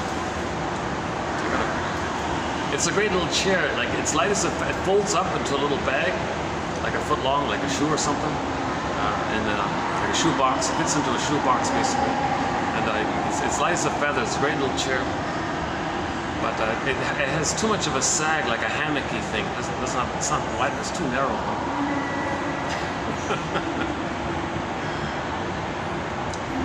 Win some, lose some, right? Trial and error. Yeah, that's one of her lines. Win some, lose some. Like, it's not. You don't got to be too extremist, like either or all the time. Yeah, so in the trial and error, you might have that attitude. Well, sometimes it worked, sometimes it didn't work. Trial and error. So, first things first. Identify which construct is the puppet master, has taken over the missing adult place. And you think you're being the adult, but no. Shall I compare thee to an onion? You think you're being the adult. What the construct does is, it siphons your cortex. Hey, cortex, make the person believe and make others believe that he's an adult. Shall I compare thee to an onion? So the cortex, the neocortex, has knowledge and all that. Well, the frozen child or the freezing parent wants to make the person unaware of their existence. It's this compulsion to be in that place. So you want to fool everybody and yourself of that. So you scoop it, you tap into the neocortex, your knowledgeable part of you, right? The books you read and things you know, street smarts, book smarts. Okay, all that smarts that you have, create some kind of convoluted, twisted lie that deceives everybody. That's called rationalization. So if somebody asks you, why are you acting like this? You give them that rationalization. Like if the mother's shaming the baby, someone says, Mother, why, Miss so-and-so, why are you hurting your baby? She goes, oh, rationalization. Rationalization. Let's find something that sounds reasonable, that sounds rational, but it's not. As a cloak, as a camouflage, as a deception. So the mother might say, well, spare the rod, right? You don't want to spoil the child. So, oh, really? Yeah, I teach you jungle. Come on. So she just confuses you or something. Make something that's something to make people stop asking you why you're doing what you're doing. So you might confuse people, you might scare them, might blame them, might fool them with rhetoric and logical fallacies and advertising tricks and PR tricks and propaganda tricks and rhetoric tricks and all these fallacy tricks where you want to give the appearance of being reasonable to hide and cloak and camouflage that you're really being very unreasonable. It's very unreasonable for a mother to hurt her baby. It's unreasonable, okay, for the mother to think that she's her mother and that her baby in the present was her back in the nursery and she's still in the past shaming and replaying what had happened to her. That's very unreasonable like this. It's psychotic, it's deluded. So somebody points it out to you and for you to not be aware of it, your cortex creates some kind of belief called a rationalization. to make you unaware of the pain, to repress the pain, to make you unaware of it like that. So the first things first, right? Now, if you can't identify the freezing parent, puppet master, or the frozen child, puppet master, co-opting the person, well then, wait a minute. Why having a hard time here? Well, ask yourself, what is your excuse for behaving this way or that way? That's your rationalization. Confront those rationalizations. Onion, onion, onion. Underneath, what's underneath? Oh, I see, the frozen child is born.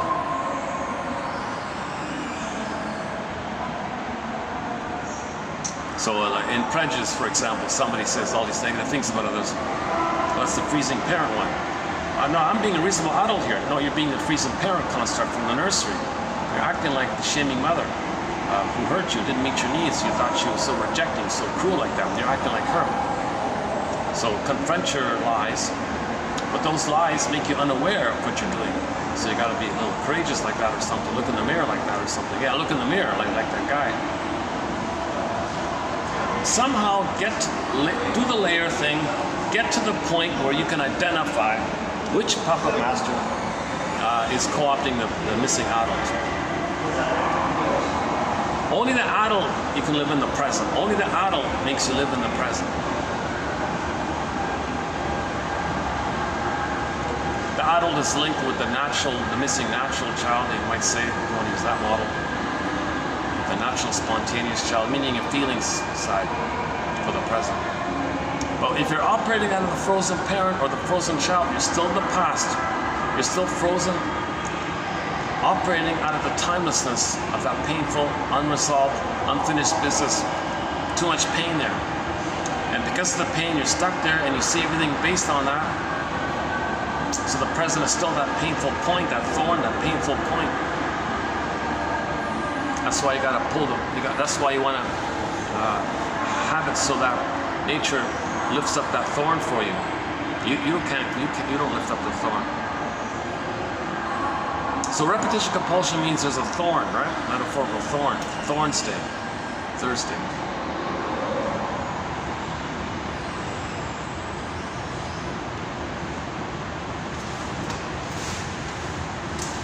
Is lighting okay? I still got lighting issues here.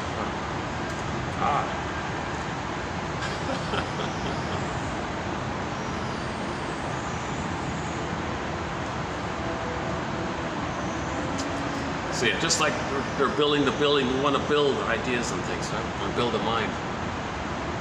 We want to build the capacity to confront ourselves, to face ourselves, to admit the truth. Confront your lies, confront your excuses, confront your rationalization, confront these nonsensical beliefs. Now, Jonoff says the more pain there is, the more wildly nonsensical your beliefs are. So if you can.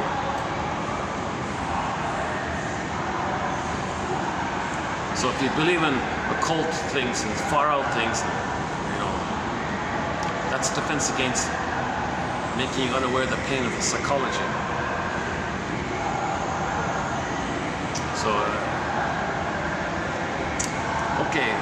So,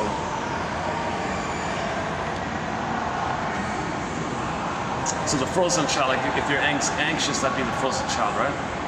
The freezing parent would be anxious if they can't freeze somebody, right? If they can't shame somebody or get supply, they'd be anxious, right? And the frozen child will know, if I couldn't please, if I couldn't help, they might be anxious.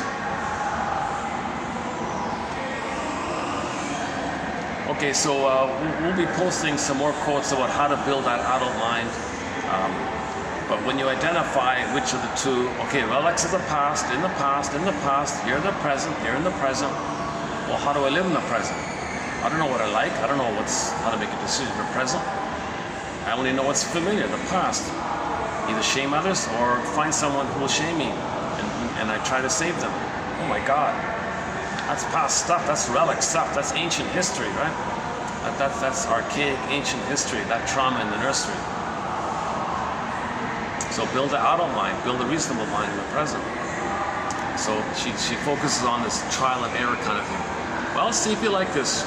Try pottery, do you like it? Not really? Okay, fine, great.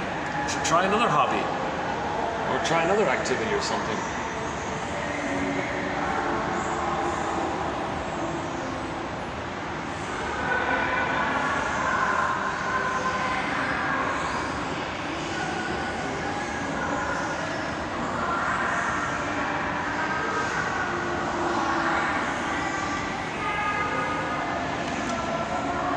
See, what's missing for the person is that between 18 months and 36 months, the child does experiment with things and runs to the parent, hey, Mom, look at this. Dad, look, Mom, look at this. And the parent rebuffs them, I'm busy. So it's failed. That phase was frozen. Now, some people don't even get to that phase, so they have a harder work like that. They really don't know what they like or what their interests are. Now, they may say something like something for their defensive self. The freezing parent likes shaming. Oh, I like shaming people. I like sarcasm. Well, that's the freezing self. That's not your healthy personhood self. Or, oh, I want to save everybody. That's my mission. Okay, well, at your expense, like at your, that's the frozen child one trying to save the parent. That's not your real interest. Your authentic interest is from the feeling, from the beingness, from your authentic beingness. Okay, so let's begin here with Miss Bolam's quotes here. So these ones come from Trapped in the Mirror, 1992. They're kind of basic ones. Got to get started here.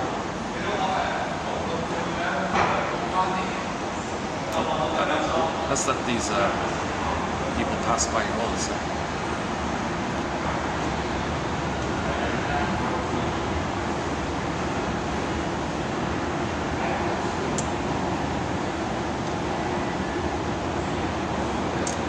Maybe what I can do is give me like a 2-minute break. I've got a bun in my I've got a coffee bun in my bag. Maybe give me a little 2-minute break here. Fast forward this for 2 minutes. Give me a little extra energy here. Yeah, sorry about it. So fast forward this for 2 minutes.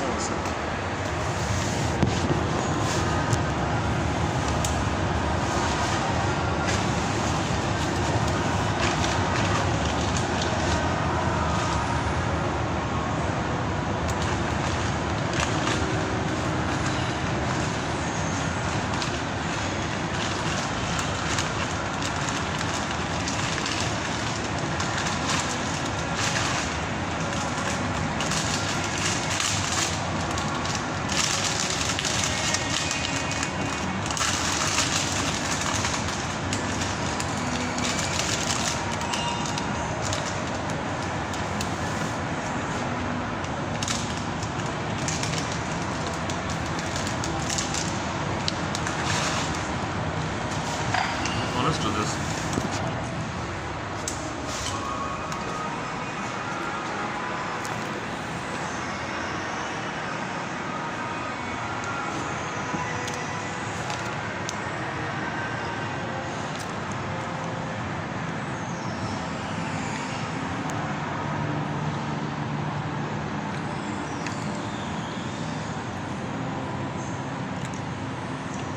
I'm guessing this is a parking lot.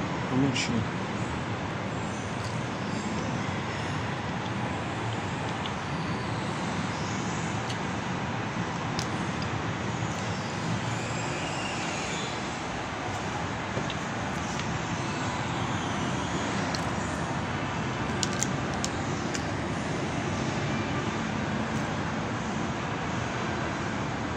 Oh my God, that building there.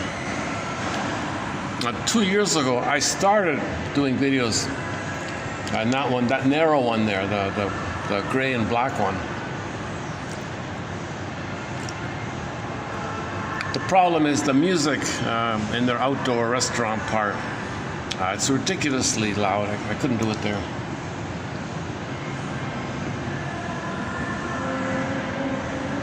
I tried.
don't usually do this. I think that's the second or third time I've ever done that. I don't usually eat during the... Okay, 2991. Children of narcissists are subjected to parental improper treatment, which they then come to associate with love. Okay, so play the Pat Benatar song, when love and pain are the same. So the baby thinks pain is love?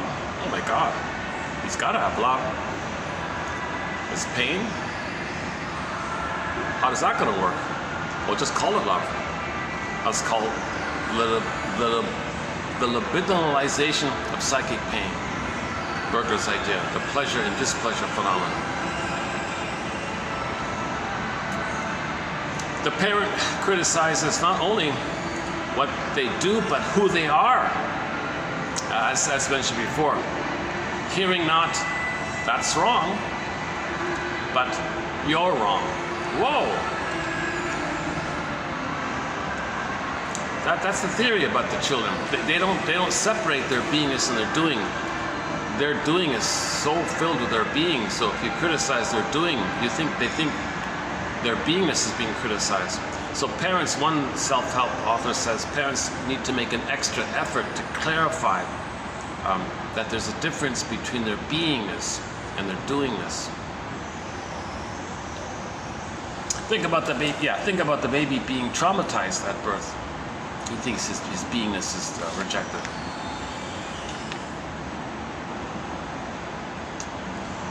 As a result, the child needs to hide who he is and develops defenses towards that end. Okay, so the child's going to develop psychic defenses. He'll create a false self, a persona, a mask. And this mask can take various forms and all that. And behind the mask, the child's potential, talent, dreams, wishes that are unique are there. And so you're trying to protect it and hide it somehow. So you create a false self. You create a role. Be the scapegoat for the parent. Try to be the star to get seen, so the parent can feel seen, or be the lost one, or be the joker. You create some kind of defensive personality, and then the parent may attack that, the defense. So the child creates defense. Okay, parent, if you're going to criticize me, criticize my defense. I'm going to protect my beingness. So your parent is distracted by your defensiveness, and this doesn't reach the deeper places within you that you want to keep untouched. Okay. She gave one example about the obesity one. So, for example, we don't really have many quotes in this kind of area. We do have emotional eating as a topic, but not too much. So Roger Gould is our main lead author on the overweight one. So she mentions it here as well. So for example, the child needs to hide who they are and develops defenses toward that end. For example, obesity can do it. A parent can then attack you for your being overweight. It's kind of clear like that.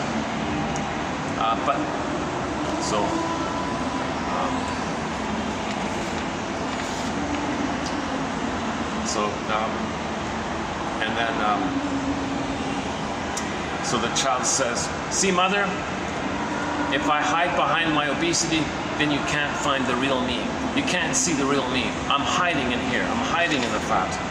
You can't see the real me. I'm hiding somewhere in here. I'm afraid to be seen by you."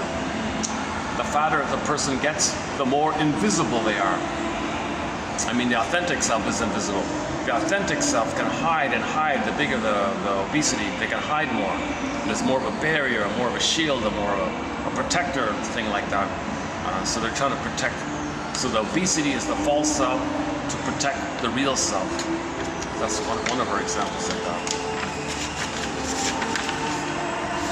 People often speak of dealing. So for example, so people often speak of dieting without recognizing that the fat is only a surface symptom. You can take off the fat, but you leave the problems that fester underneath. It'll come back. Instead of fat, you will develop another defense that expresses the same problems and equally covers your interior. So you're just swapping symptoms, kind of thing. You're not addressing the pain pump. Somebody calls it the pain pump. You're not addressing what causes the symptoms. You're just playing whack-a-mole with the symptoms. So if they take away the food, maybe they might drink or smoke instead, or whatever. Okay, she gives the example of some guy named Mark, your made-up name here, regarding his mother. Mark's narcissistic and controlling mother. Oh, reminds me of the comic psychoanalysis. Go to the comic oh, maybe she got it from there. Go to the comic psychoanalysis. There's a comic called Psychoanalysis, 1955, which got reissued 4 years ago, 2000. February 26, 2000, the comic got reissued in hardback and digital, Dark Horse Publishing. A comic which shows the therapy process for 3 clients, Freddie, Ellen, and Mark. Mark is one of them. Mark's narcissistic and controlling mother arrested the development of his psychological strength.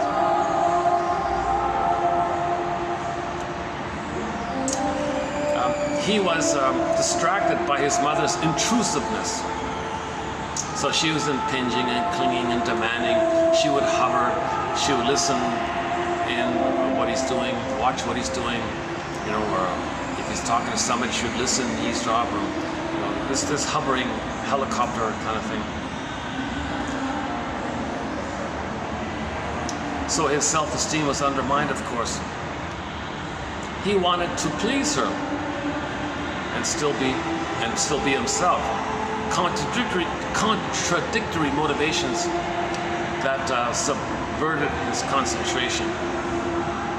So what's he going to do here? What kind of defense is he going to do here? His self-esteem is weakened. He feels no good. So instead of overeating, this Mark guy, what he did was he adopted, quote, manly skills. Okay, so he became a bodybuilder basically, and then all these extreme sports. Lanky, tall, powerful Eagle Scout. This man of muscle swam like a fish, went scuba diving, canoed, went camping, and could survive most natural things. To quell self-doubt, he does things that other people would find extremely difficult, like swimming in an icy lake while others watch, like camping in a snowbound tent in which he stows the axe brought to chop firewood. In his ordinary life, he rides a motorcycle through the madness of the city. In all these heroic moments, he asserts his worth, and by acting carefree and self-confident, okay, he almost convinces himself. If anyone were to ask Mark if he felt sufficiently manly, and he gave an honest answer, no, he doesn't.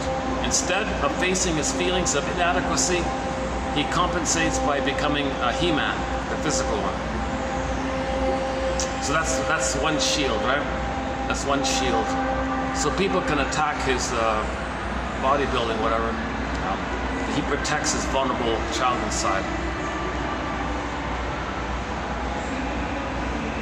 Okay, so that's just one version of it, right? A child wants to please his parents. If they are narcissistic and tell him how to feel, he stops knowing his own feelings. This is called gaslighting.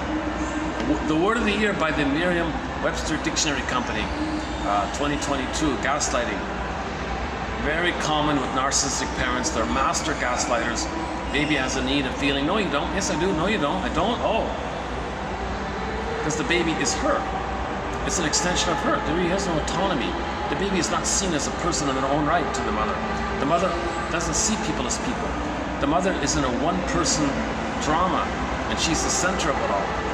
And she just sees the mirror, and she's trapped in the mirror of herself. So the shamed child is her shamed self.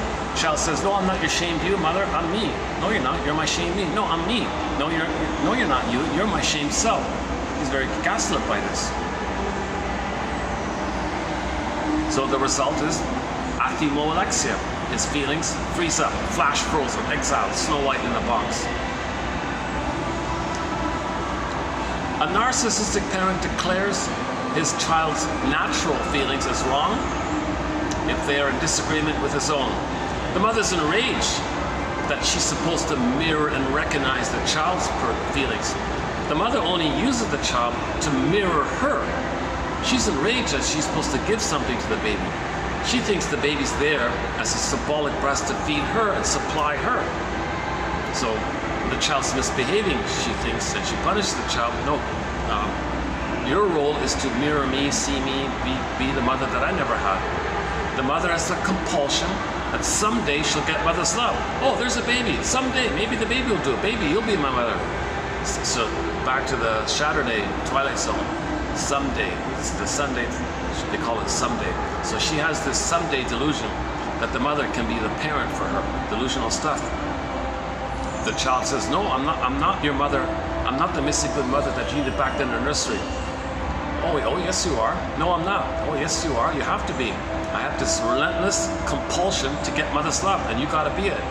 No, but I'm not. I'm your baby who needs your love. Blasphemy! How dare you? You're not meeting my supply. You're misbehaving. Okay, you're the naughty breast who's not feeding me properly. Mother, come on! Come on here. So what does the child do in this situation? Flash freezes his soul, exiles her, right? And then he identifies with her. That's the if it's too severe.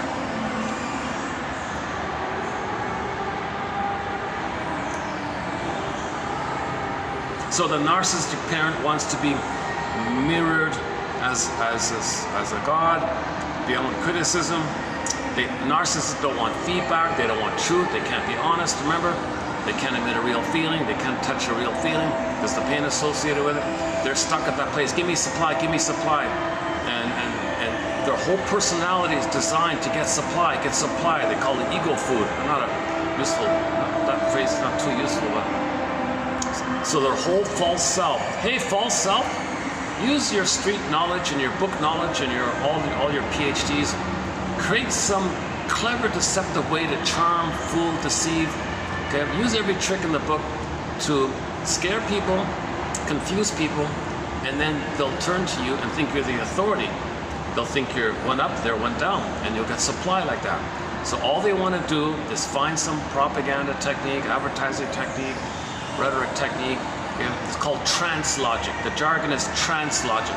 The baby was in a trance, right? When the mother hurt the baby, he was stunned, open to suggestion, hypnotic, trance. Yes, mother. The more the baby's hurt, the more he believes the mother's amazing. So the mother is hurtful to the baby to make the baby think she's amazing, because the baby does splitting, goddess and demon, rejects the demon, thinks the goddess. Mother. That's how the mother gets supply like this. The frozen child surrenders his own awareness. Yeah, so the frozen child will lose his own regular mind, adult ego. Life with a narcissistic parent always means fitting in with his or her working model, schema. Instead, we need to find our own unique opinion. We need perseverance to overcome the problem of self-unknowing. And we don't know ourselves, right? We spend our lives with the freezing parent or frozen child mode. Well, what about our authentic self? It's frozen in the forest. We gotta save Snow White, we gotta save Rapunzel. And this core's gotta come back to Persephone. We gotta get the key under Mother's pillow to free Iron John and the Golden Ball. We want Joy and Sadness and Inside Out 2 film to come out to the console. Uh-oh. Getting noisy again.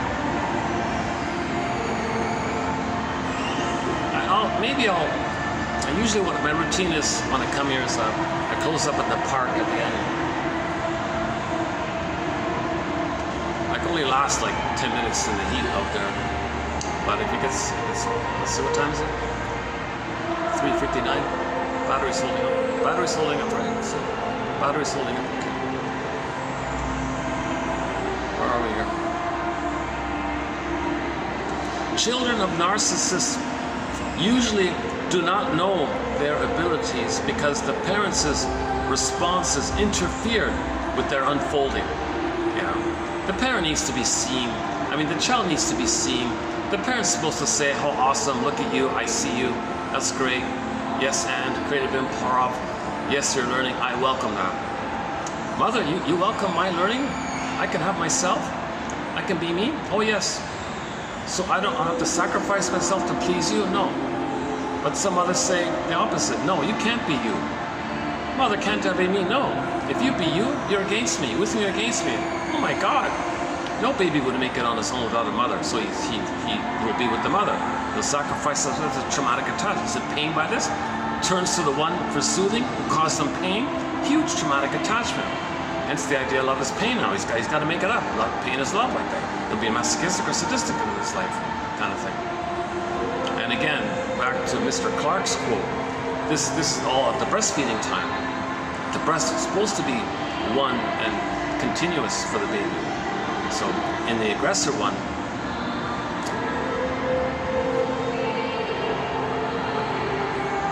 okay, well let's save that one for later. Okay. I don't really go with those terms. It's kind of too emotionally loaded, those kind of terms, right? But identification with the aggressor is pretty clear.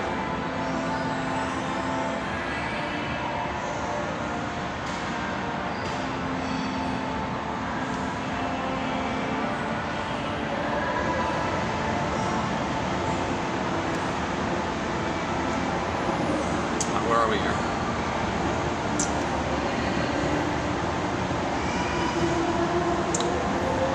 Hold on. Often the child doesn't get into something of personal interest. Oh yeah, if the child has autonomy, the mother freaks out. She withdraws her emotional, libidinal, maternal availability is withdrawn. Her motherly support and acceptance is withdrawn. Child feels punished. All right, mother, I won't know my interest to please you.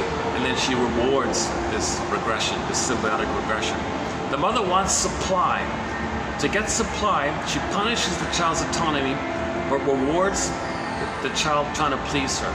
That's the only way to get love, is this painful thing, where you sacrifice yourself and get mother's love. He equates it like that. If I'm self-defeating, and I'm safe with the mother somehow. And the mother does it with this, with that line, with me or against me thing. That's what Alice means in Wonderland. She had to fight for the right to have her own thoughts. So that's why, as an adult, we fight for the right for our own thoughts. Not the freezing parent construct, not the frozen child construct, our new adult mind thoughts that's missing and undeveloped. We've got to build that, like the building the building.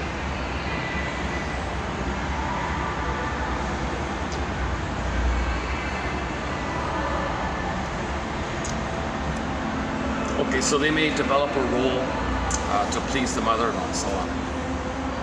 Okay, next one. The child of a narcissist is hungry and waiting. Yeah, okay.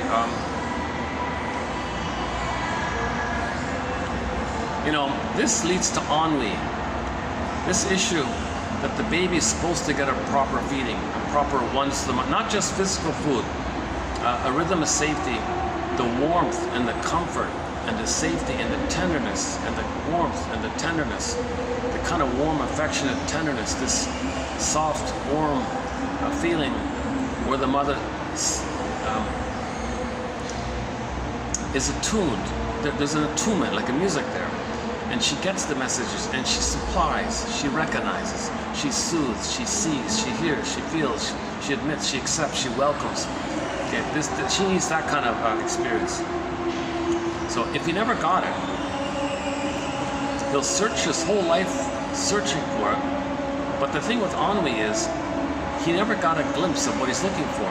So he's looking for something, doesn't know what it is. So he might be greedy. He makes a lot of money or whatever, but he feels ennui because it never clicks to any kind of hope of any memory of getting mother's love. If the bottle was used and the schedule was used and the force feeding was used, the nanny didn't do it right, or whatever it was, he can end up with ennui. Now some babies get a little bit, so they have a kind of hope like that, because they have some memory of love, so they have a hope like that. It's relentless, but they have some kind of constant hope. But with ennui, that hope dries out, because no matter what wealth they get, it never feels anything. It never feels good in any way. Then they get into ennui.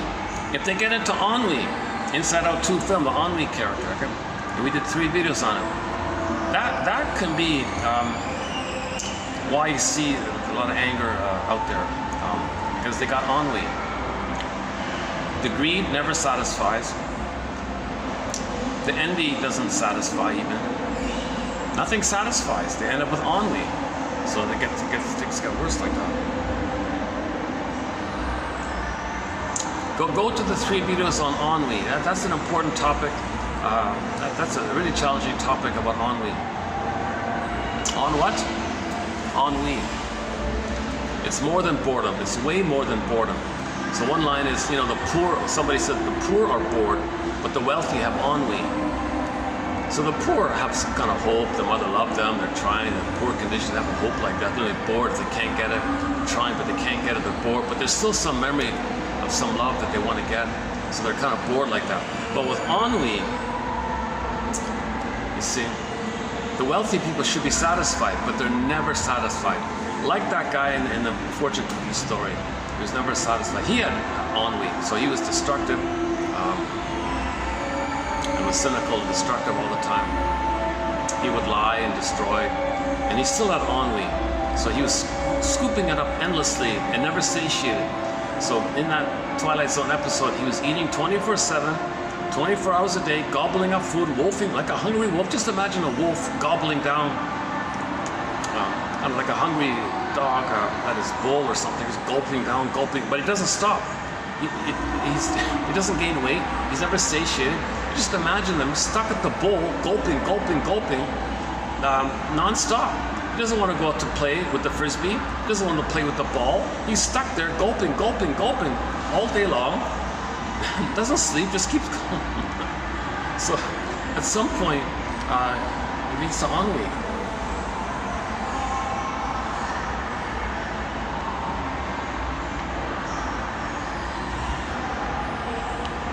So ennui is embedded in it because nothing satisfies. He's looking, doesn't know what he's looking for because it never satisfies.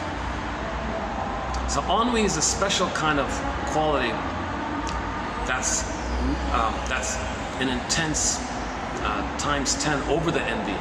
Like it's beyond the envy, right? Now envy is a part of ennui, obviously. Because in Inside Out 2, the main characters were, besides anxiety, the other 2 main characters were ennui and envy at the console. Anxiety was about facing the old fears coming up from the past. So anxiety is you're afraid, but you don't know what it is. Well, the present reminds of the past. When you're reminded of the past, the memory comes to you in physiological terms called anxiety. So originally the baby was unprepared. When you get older, you think you're going to be more prepared now. And that's what anxiety said in the film. I'm going to be prepared. I'm going to be prepared for the future, but not a real future. The future just reminds them of the past, but this time she'll be prepared. So she's always imagining all these worst case scenarios, always never good enough. No, she can't satisfy all the possible worst case scenarios. That means the baby could never master that pain with the mother. That leads to anxiety. Self-development is difficult if the sense of self is undermined. Where and what is the devalued self? If we are overly discouraged, we lose the desire to look and try. That could be ennui. So we can go to the frozen child one of conformity, or the freezing parent one of always rebellion, but both are loyalty to the mother. Rebelling like that, that's not authentic autonomy. This pseudo-rebellion is not autonomy. If it's against the mother, you're tied with the mother, you are the mother, everyone is the mother, you are her. This rebellion like that, okay, that's not genuine autonomy. This treatment of the self is used to quiet the punishing negative interject. Okay, so the baby was always trying to placate the mother, please the mother, save the mother. So if you make yourself in a self-defeating mode, you think you're still trying to placate the mother, save the mother, cure the mother. So dysfunction means you're still trying to save the mother. Dysfunction, unhappiness, anything dysfunctional that's self-destructive to you, you're still trying to placate, please the mother, save the mother. It's in your mind now. You're still going on like that. So you're coming from the frozen child mode, still trying to save the mother.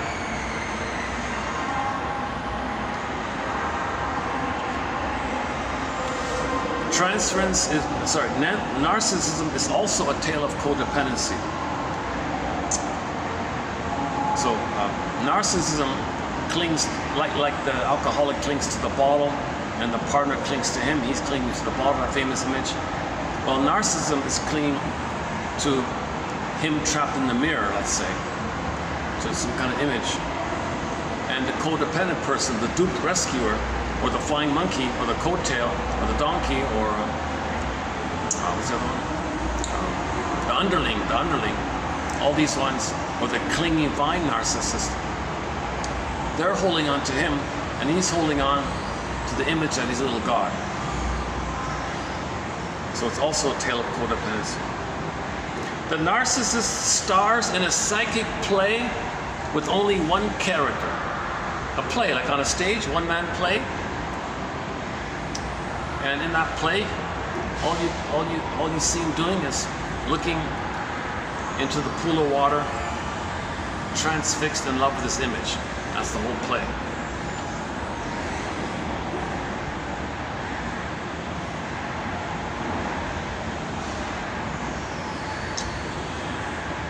Okay, last one here. Transference means, okay, get transference. So because of the repetition compulsion, that compulsion makes us transfer the past to the present. So first is the compulsion to repeat. Because of the compulsion to repeat the past, the present, we see the past in the present. So the past is transferred into the present. Okay? So repetition compulsion, okay, causes the transference. Trauma causes the repetition compulsion. So trauma is going to lead to transference. Transference means experiencing and having feelings about a current person in the same way we did about an important person in our childhood. Although the resemblance is illusionary, transference causes us to relive ancient expectations, wishes, feelings, and attitudes, and offers the opportunity to examine them.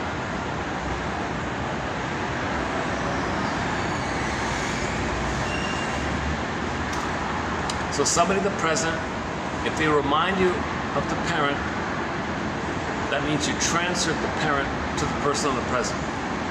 Now the baby had an unresolved issue with the mother in the past. There's a oneness there, not enough love to get out of it.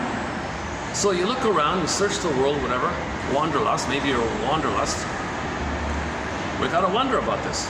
Okay, anyway, so in wanderlust, the person might wander around, let's say, looking for the one who can remind them, who has the same kind of psychology like the mother.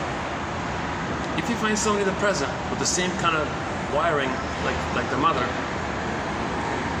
that's going to be a catalyst, a symbolic triggering effect that flares up the chemistry of the wiring originally laid down with the mother back in the nursery.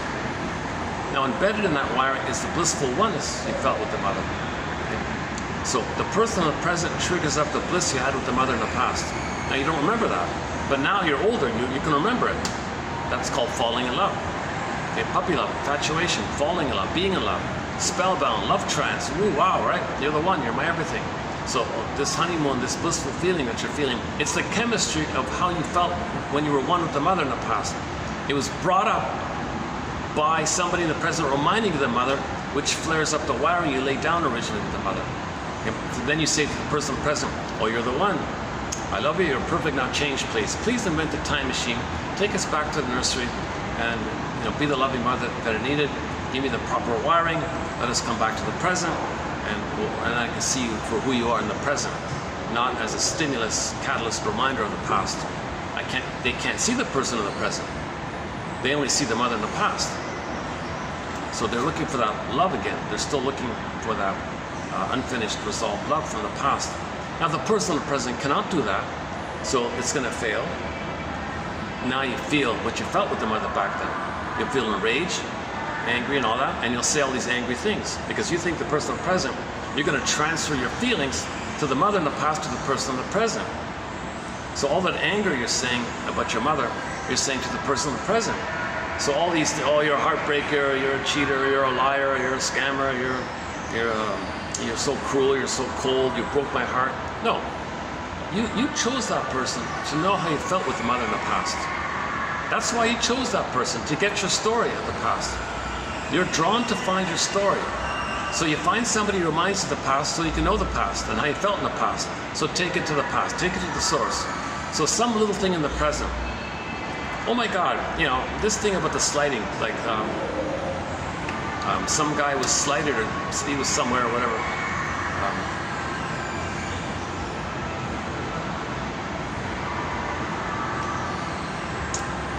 So let's say a narcissistic person is, I don't know, walking on the boardwalk or something in California or whatever,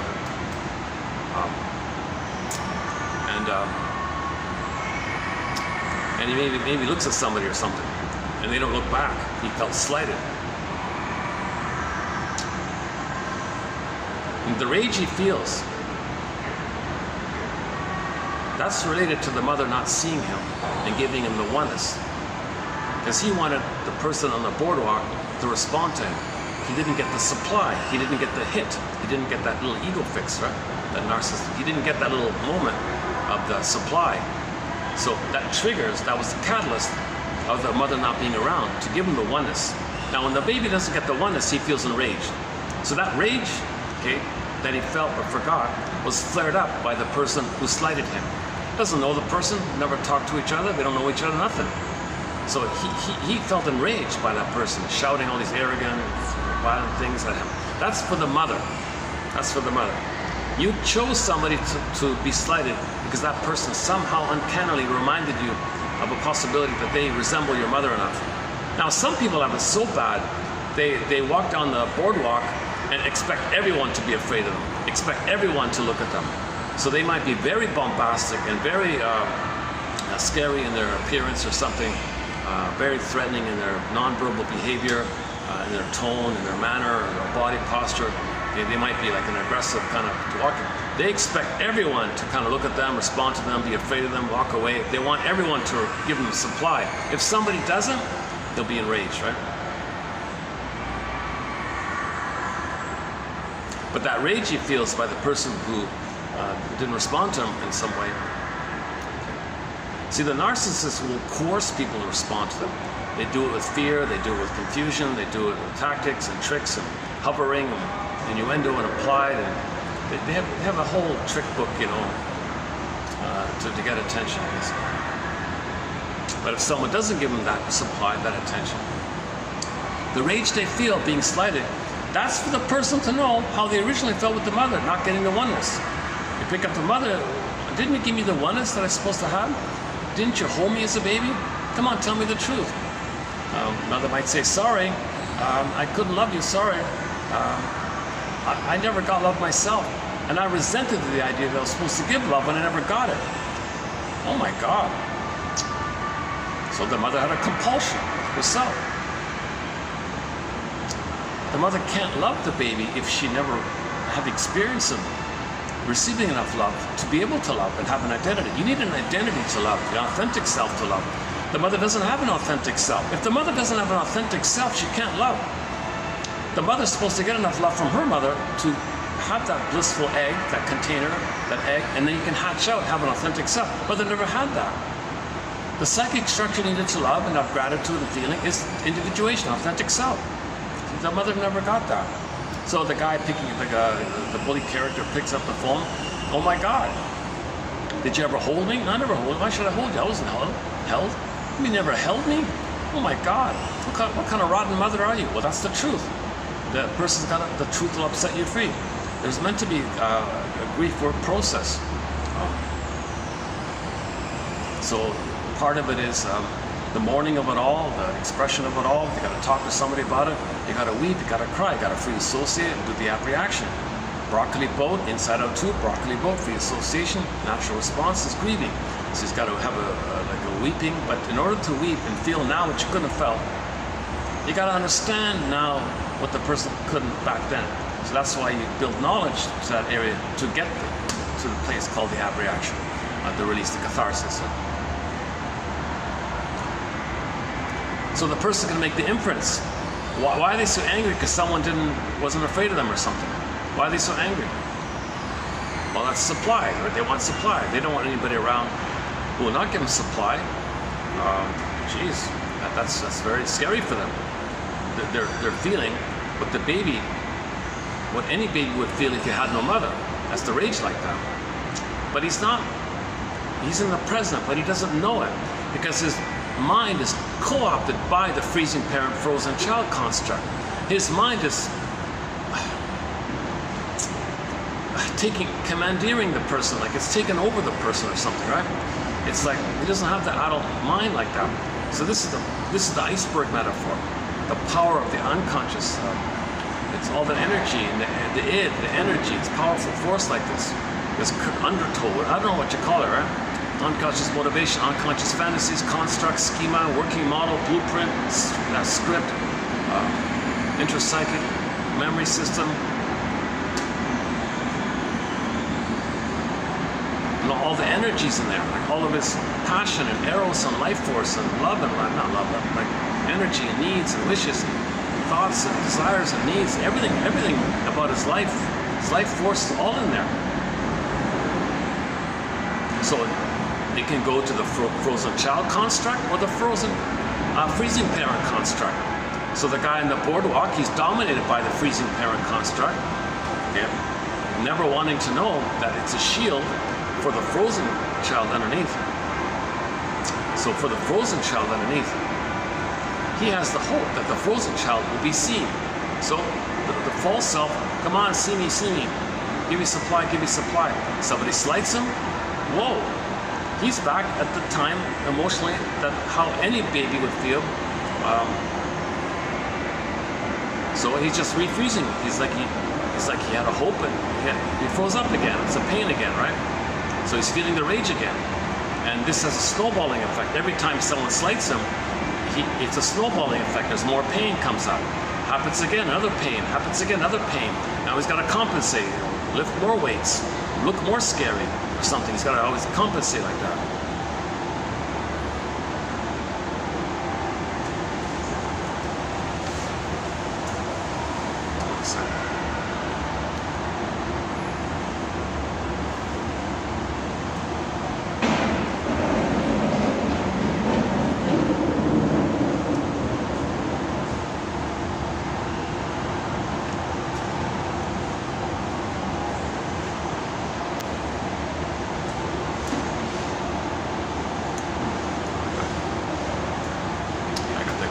I might have to move for a minute. The cleaners are doing their routine here.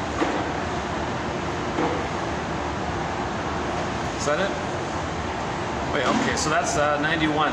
Okay, so this is our first part here. This is part 1 of 14. So these quotes here. So the idea is to, in each set, see if there's one that's of interest and use it as a prompt to free associate with. What's the most, like, why did I choose this quote? There's something about it. What's the most something about it? What's the most interesting thing about it? What does this quote remind me of? I feel uncomfortable about this quote. That's why I chose it. Okay, what's the most uncomfortable thing about it? I must have a very good reason for feeling uncomfortable. You validate. I must have a very good reason for choosing this quote. Because it made me feel uncomfortable. There's some kind of hidden truth there, right? Okay, that's a good reason.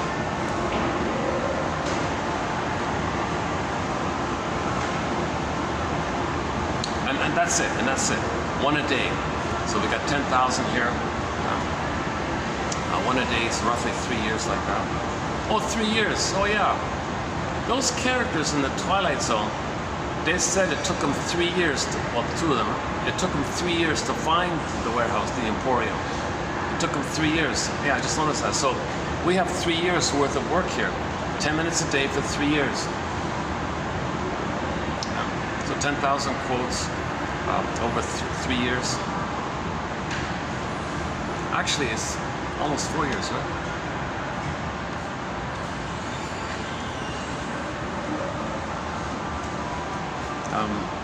Should we do a preview of the next one? 92. Should we take a peek at 92? Oh, the personalizing tendency. If you want to get rid of the personalizing tendency to think that people are against you, start with your experience of growing up with narcissistic parents. Was their aggressive and invasive ignorance meant to harm you, or merely a mirror view of their own inner world? You are felt to be an extension of them, with your own needs barely heeded.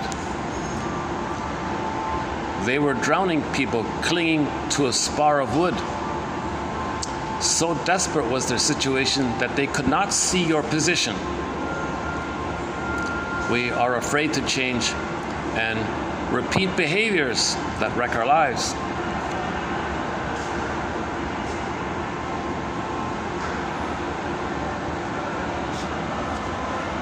Okay, so the guy on the boardwalk who was slighted, let's say,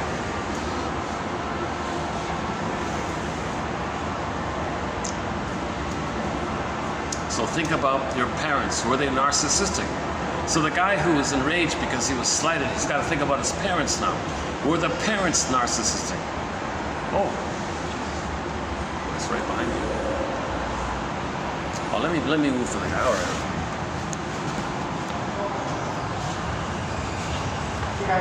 It's okay. It's okay. I can move here. Hold on a second.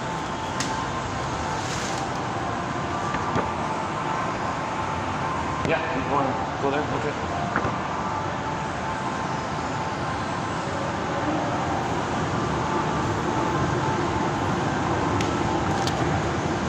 Well, the guy startled me.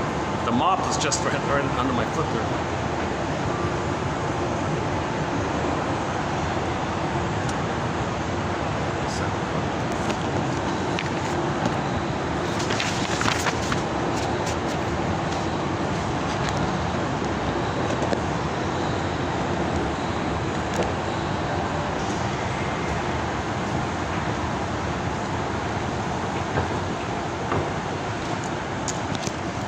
Oh, I gotta do a little loopty thing here to get back to my spot. It's a oh, a second. I gotta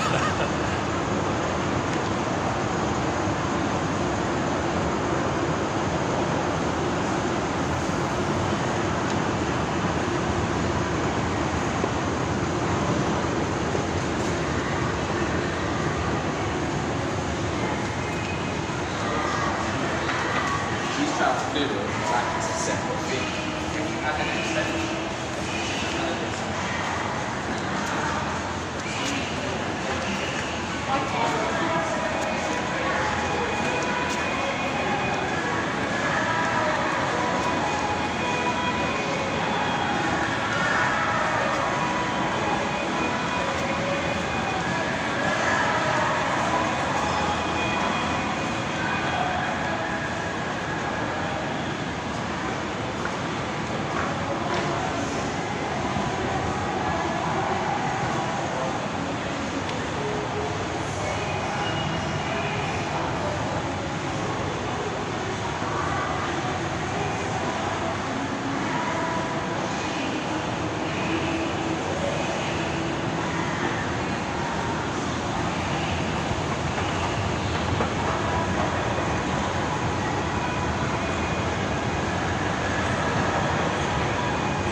In mourning, you accept that the narcissistic parent will never give you. They never gave you, you're never gonna get it. You know, one guy said he understands why he chooses a narcissistic women because his mother was narcissistic. It's not logical, it's psychological.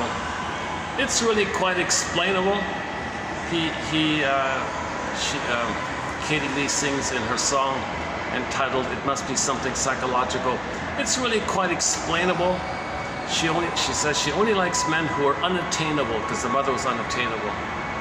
So the guy said he understands why he chooses narcissistic, emotionally unavailable, freezing parent-minded women, whatever. It's for him to really get and know and understand that if she's like the mother, she can't correct what she did, and she's just like her. That means he gets what the mother did to him. He never got mother's love, he'll never get it, and that's why he chose someone who reminds him of her, to know that he never got it and will never get it, because she's just like her. So it's like she's like helping him. It's like the girl in the present is saying, am I helping you? Do I remind you of your mother? And you feel that you didn't get her love, and you're so angry. Well, you're welcome. So he said that's why he was attracted to her, to know how he felt with the mother. So now he realized that he didn't get the loving mother. So now he can mourn the loving mother that never existed. In mourning, you accept that the narcissistic parent will never give you. She never gave you, you'll never get it. No someday. Now, a loss that is known can be healed. Okay, so you go to Wong's Lost and Found Emporium in the Twilight Zone. Prepare yourself for the pain of knowing that you didn't get mother's love. This is like an empty dock at which you can tie a different boat. Yeah, that's a good one. This is like an empty dock at which you can tie a different boat. Now your authentic self is coming back. A narcissist projects his unacceptable and secret flaws into his child and feels a lack of love for one so ruined. The child's flaws justify a troubled life. Okay, so remember, the narcissist doesn't see people. They only see others as them, belonging to them, supposed to serve them. The Mama thing, the breast mother, in German, the Mama. He said in Dutch and German, they distinguish between mother and breast mother, with the idea that the breast mother, the baby thinks, is his possession. It belongs to him. So they come from that point. Everything belongs to them. So others are not people. They're just representations of this missing mama, breast mother, which belongs to him. So he felt shamed, and the mother was shaming. So others are shamed, and they're shaming. He's just like a mirror like that. Trapped in the mirror. Trapped in the mirror. Others are him, so he's just trapped in the mirror. An excellent title for a self-help book. Hey, that's probably part of its success, the catchy title, right? The second title wasn't so good, right? Unloved Again, boring, snoozeville, right? But actually, it's a better book. She missed the proper title, eh? She said she was struggling to find a good title, catchy title. She ended up with that one, huh? She probably should have chose some of the other ones. It's good enough, right?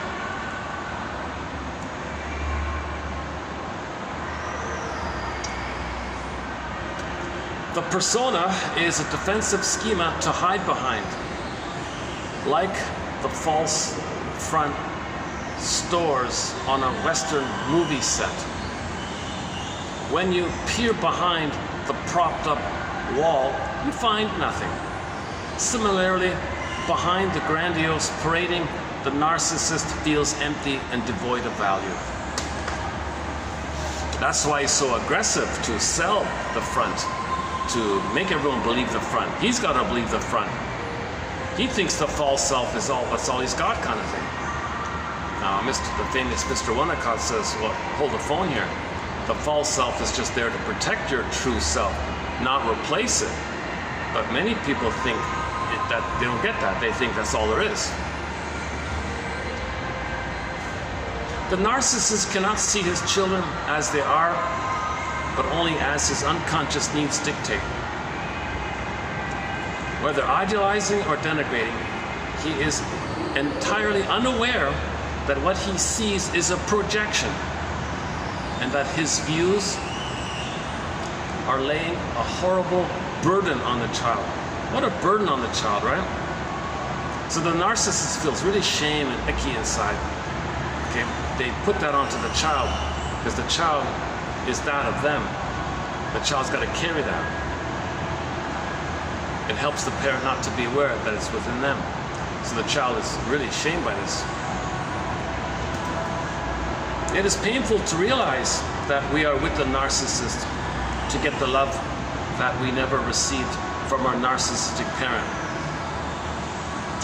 We do not want this person for himself, but need his loving to prove our parents' love. We have chosen a life without easy pleasure when better is available. If only the past would loosen its hold on us. Okay, so anyways, the delusion is that if the mother was narcissistic, you thought that was love somehow, and you got to be loyal, it's attachment. So you find someone like that and you feel familiar. Now the word familiar, okay, familiar, okay, the last 5 letters are liar. Familial, family, liar, familiar. You break up the word familiar. The first part is familial, like family, and then liar. So there were lies in the family, but it's familiar. The lies are familiar. That's home.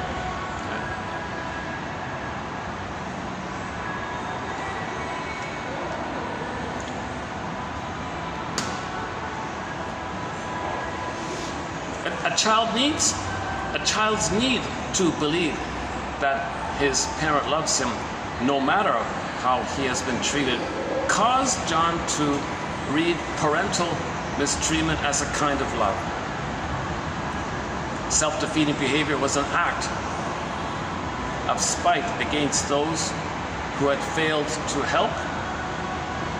It was an indirect plea for love, for one who could not find the words.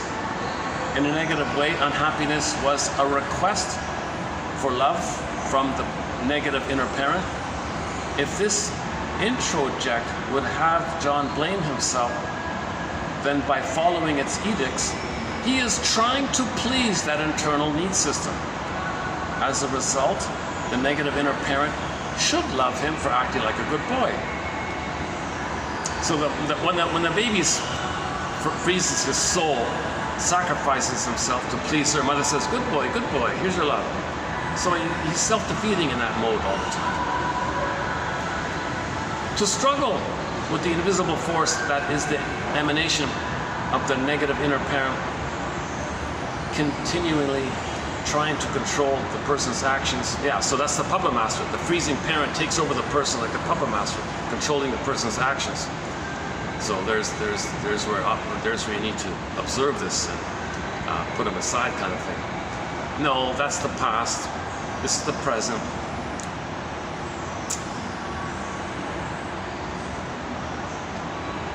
The child part of the adult mind refuses to surrender its wish to win the love of the internalized narcissistic parent. The child part, the frozen child part, refuses to surrender its wish to win the love of the internalized narcissistic parent. So the child still has this hope. He's frozen. The frozen child is frozen with the hope. Where's the love? Waiting for the love. Someday, where's the love? Where's that love? So you find others who are freezing, and you're still, it flare up in your mind, that schema. To please this inner parent, the adult must be what the narcissistic parent seemed to require. An adult might suspect that she is falling under the power of the negative interjector. Anytime her behavior seems to be veering in a direction counter to her adult aims. Okay, so anytime you're doing self-defeating contrary to your reasonable adult aims, okay, you know one of them's taken over.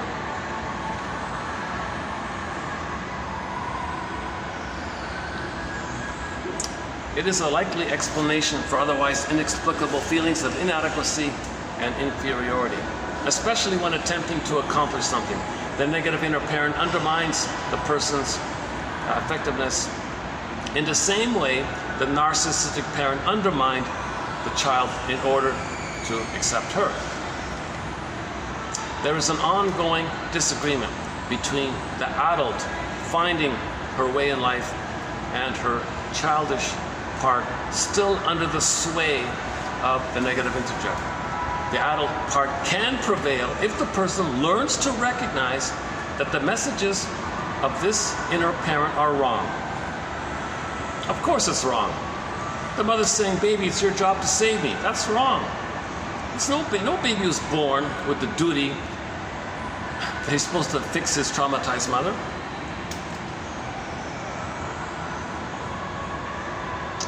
Even if he tried, he can't. It's impossible. The adult part, okay. These messages tell the person that she doesn't have what it takes to make it in the real world. Okay, so the critical parent's saying, no, you're not gonna, you can't leave me. You're not gonna make it in the real world. I'm your world. You serve me, mother says. The inner parent withdraws its support if the adult persists in her efforts, yeah. So this enter Masterson. I wonder if she was analyzed by Masterson. Self-activation triggers Masterson's famous axiom. Self-activation, so your adult, building your adult mind, doing something for your authentic self. This attempt to activate your real self triggers the freezing parent. And the feeling by it's called abandonment depression. Okay, so self-activation triggers abandonment depression, the rejecting parent, okay, the mother who withdrew her love when the child expresses autonomous wishes. And that's a lot of pain. And then whenever there's pain, we do something defensive to get away from the pain. Eating some cookies or whatever. Or scaring people on the boardwalk or whatever it is. Under the boardwalk.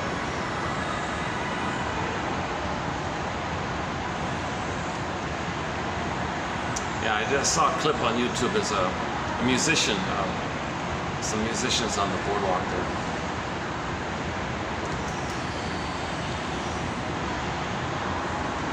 Because she plays the electric violin. It reminds me of a Pavlov's dog. One of the musicians plays the electric violin.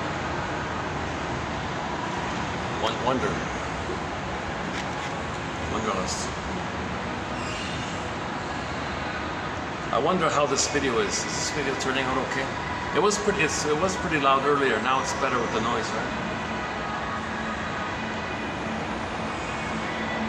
Where are we here?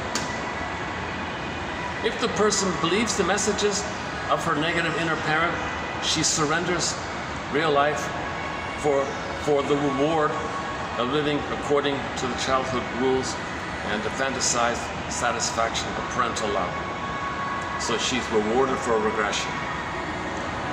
She's rewarded for sacrificing her autonomous self. She's rewarded. That's love like that. So pain gets love, in other words. Mother's love. What a curse, eh? But mothers are doing this brainwashing scare tactic to get supply. She wants supply. She wants the baby to be the oneness for her. Due to the undermining of her ego, the child of a narcissist is easily discouraged by real-life difficulties. Yeah. So self-activation, facing real life, little stresses. Oh boy, you know, that's the mother stressing you out in the past. If the world stresses you, the mother stresses you. The negative inner parent distorts reality to prove its point about the person's inadequacy, and the person believes the message. Yeah, so if the child's autonomous originally in the nursery, you're no good. Baby feels pain and rejected, guilty, takes all the blame, gotta save the mother. So in real life, they make a mistake, they refer to the memory. In this woman's story, we see a woman struggling with this invisible force, the power of the introject. The power of repetition compulsion. And it's an invisible force, this compulsion. We don't see it, but it's compulsion. Okay? It's pain and the need to get mother's love. Okay? Life force is object seeking. All of the baby's life force and energy and eros is to find the mother. It's a drive like this. It's a problem. So it's a compulsion. You got to get that attachment. The outcome of the struggle will depend upon her skill in detecting the workings of the invisible force. So the power of this inner conflict is to first identify and detect the workings of the inner force. So once again, in any moment,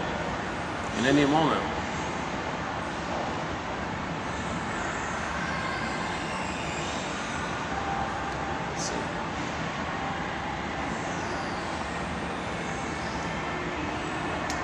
Let's pick some kind of moment here. Let's see.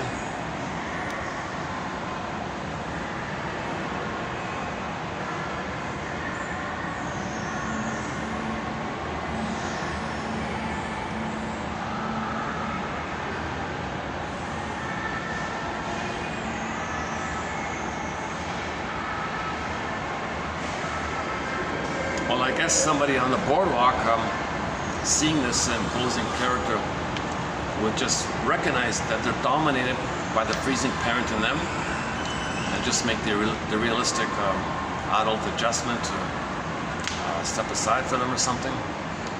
Why get caught up in their drama? You don't have to save them. Oh, let's say the bully guy on the boardwalk passes by, let's say, and you think you want to please them and save them, so you cower and make them please them. Then you're playing the frozen child one. Or if it's two people with the bully pattern, they're gonna compete with each other. No, you pay attention to me. No, you pay attention to me. No, you think I'm above. No, you think I'm above. So they're gonna fight with it. They might fight with each other or something.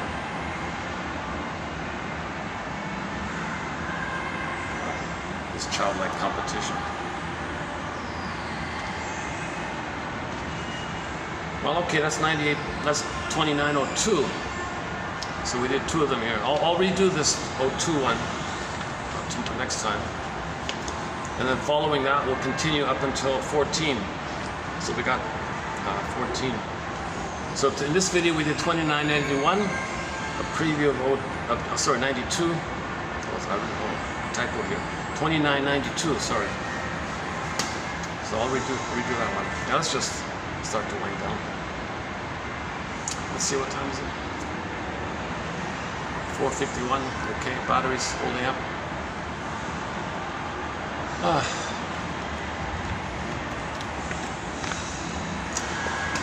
So this chair's makes me a little tense. I can't get them. Okay, never mind. See, okay, that's the frozen child in me. If I speak on the phone, if I tell my dear imaginary audience, I don't think I did so great a job because I didn't get my guava juice. Well, that's the frozen child in me. Oh, please still like me. I'm submissive. I'm no good. I'll blame the Jews. I couldn't find the Jews.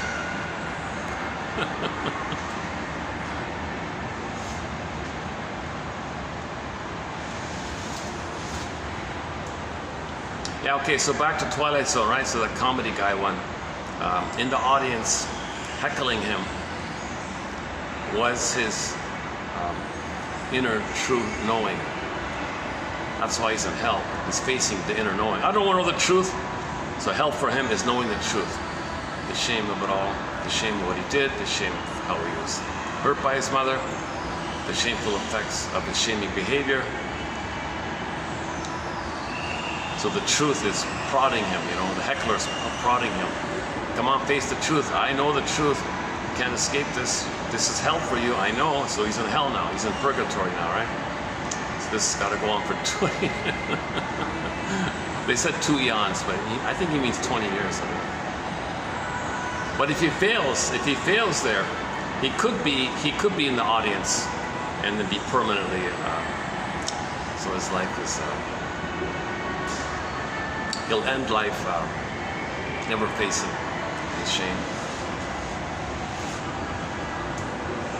never mourning how he felt when the mother hurt him, and understanding why the mother hurt him. Well, the mother was dominated by her own freezing interject parent.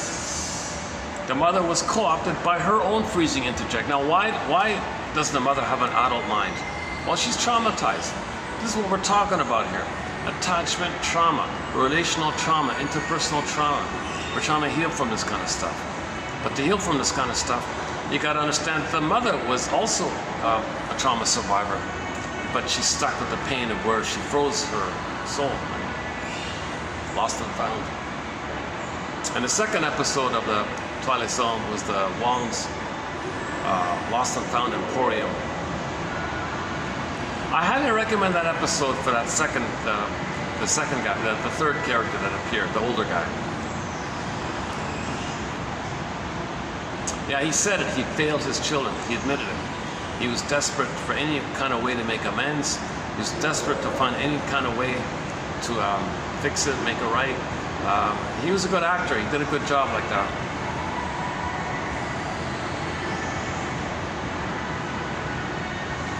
Maybe the actor in his personal life meant it. Maybe he was coming from an authentic place. Maybe he meant it. The lady was, you know, she's just a little famous, so go along with that. She doesn't regret her time. I mean, she did a pitiful job pretending that that she regrets not being an artist. Come on, she couldn't care less. There was nothing authentic about that. She's a good actress when she plays a bully, but when she's playing somebody vulnerable,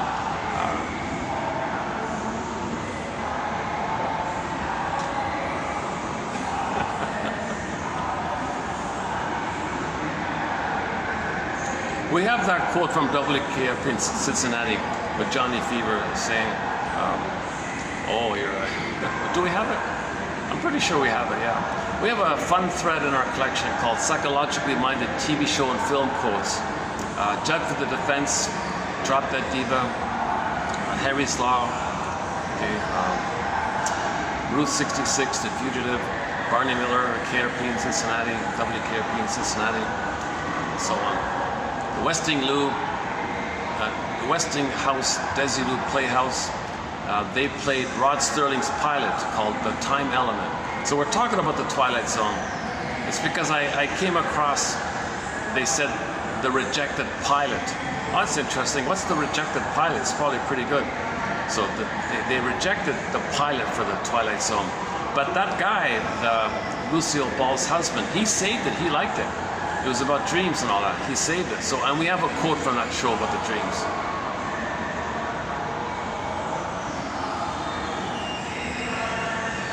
So likewise, you wake up in the morning, you remember some dream sequence, you free associate from the dream sequence.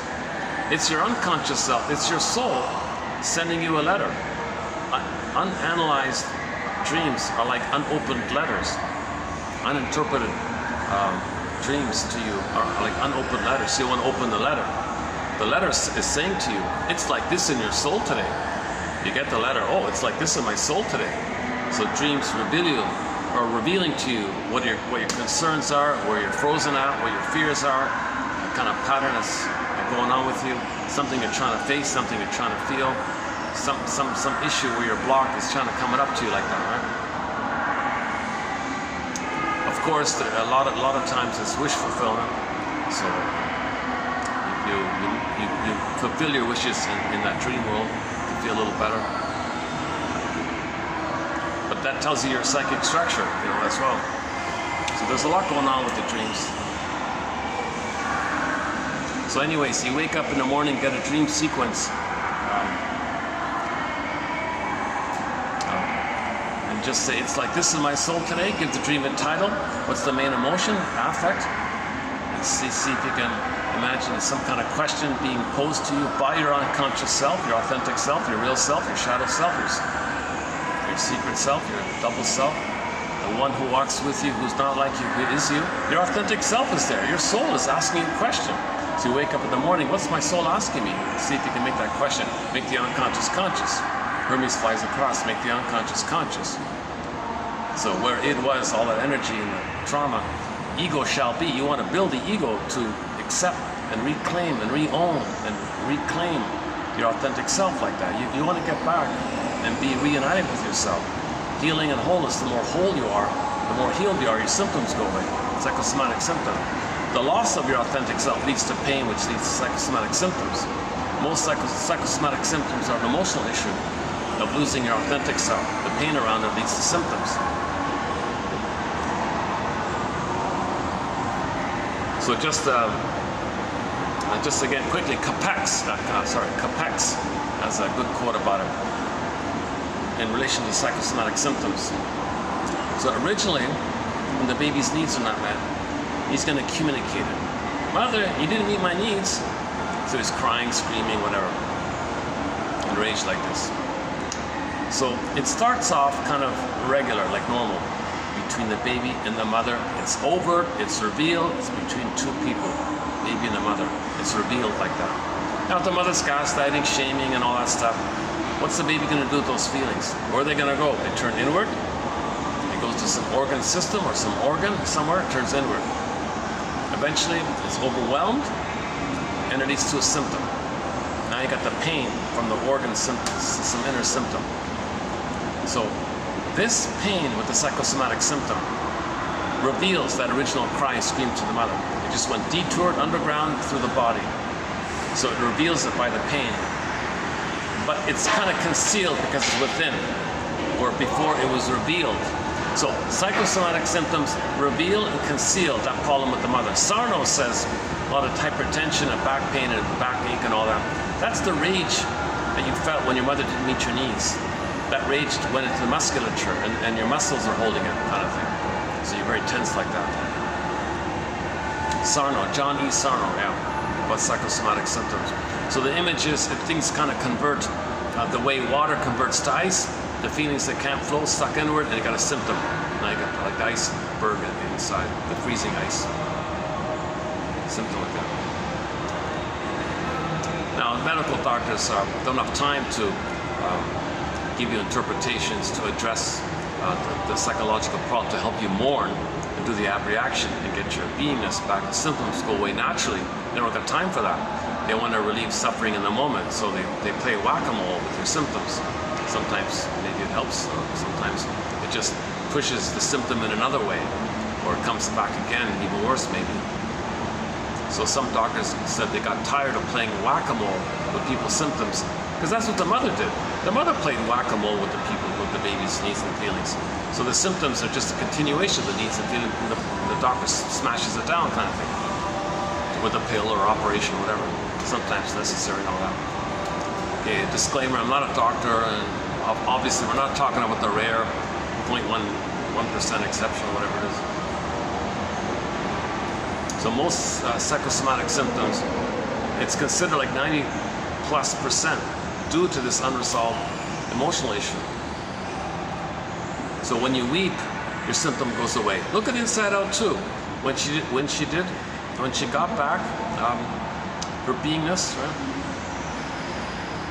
She calmed down and she was healthy and all that. In the movie, that uncertain feeling, when the young lady dialogued with her double self, the torture artist got, her symptom went away. Lucy Freeman in 2822 has a quote about that, where she talked to the shrink, and the shrink, John Thurrott, said to her, "You're not asking yourself a very important question." "Well, what's that, shrinker man?" she said. "Why didn't my mother love me? Why didn't my mother love me? Oh my God, oh my God." Then she wept and her symptom went away.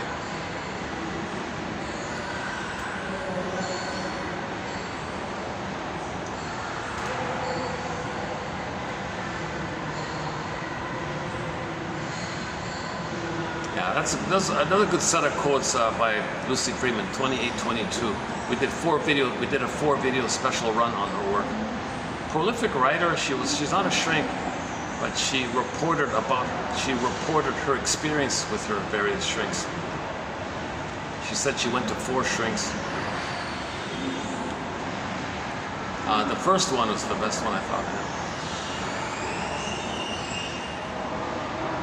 Her main book is called Fight Against Fears, 1951. Very good book called Fight Against Fears. It's her memoir about her experience with the shrink. Now in real life, I can't find it. There were no that real shrink in real life. John Thurrock wrote no books, no articles. So there's nothing there. So luckily, she saved some of what he said. So she saved it. So the only material we have from John Thurrock can be found in that book, Fight Against Fears. It was a big hit back in 1951. Kind of like how Miss Golem's book, Trapped in the Mirror, was a big hit in '92. But Unloved Again, I think, is even better. It's crispier, it's tighter, it's she's even sometimes like a little poetic, a little on occasion. There's a little poetic side to her a little bit. So I think you'll see them when we read the quotes. You'll find them.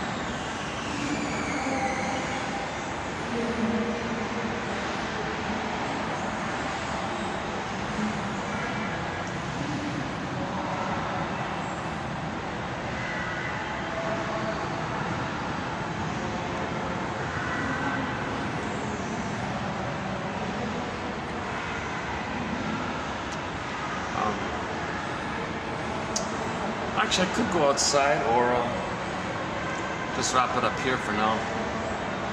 Like I say, I'm feeling a little yeah, I'm not like fully rested, so I'm feeling a little. I don't have my full energy today, so maybe I'll keep this a shorter video. What a difference, eh? A half a liter of guava juice. I can speak more calmly and more refreshed for 8 hours, right? And it's straight through. One little coffee, I can go for like 2 hours, and I feel this little crashy kind of feeling with the coffee. I'm not a caffeine drinker, that's the problem. And I can't find a good guava juice anymore. They had it briefly for a year ago. It's gone, long gone. Real pity.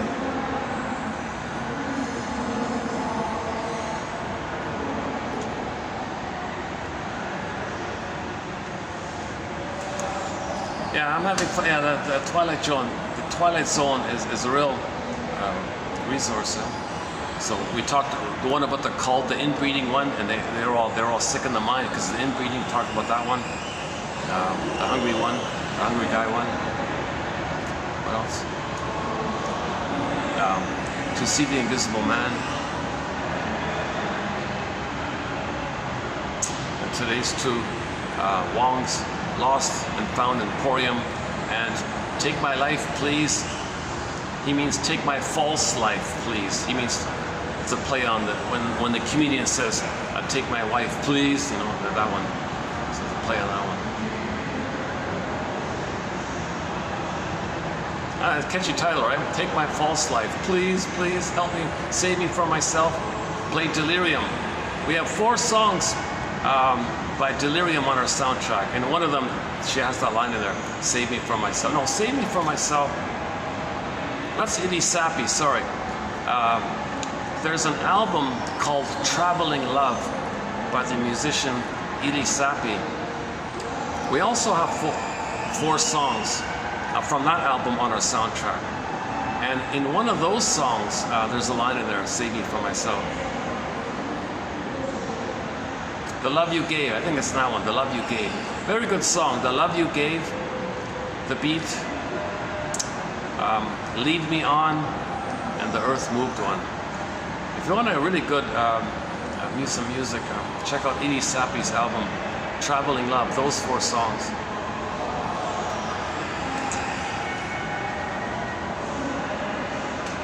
Yeah, I'm looking forward to hearing Wanderlust by Pavlov's Dog coming on next year.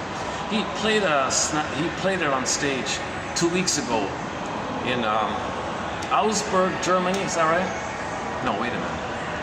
He played it in Germany. He just finished a tour in Germany, Greece and Germany, Austria, Greece, something like that. Anyways, it's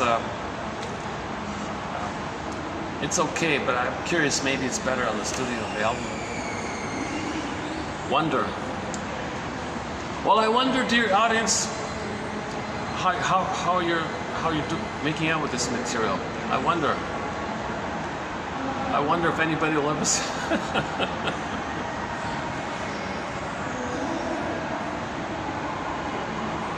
I totally appreciate that. Due to my anxiety, this wouldn't be an easy video to watch. I'm not a handsome guy or anything. Lost my hair, a little tense sometimes. I never went to broadcast school or speaking school or acting school. Another regret, Lost and Found. Oh my God, I'd like to go to Lost and Found Emporium and see if I can find that opportunity where I can speak calmly and smoothly, have better language skills and all that.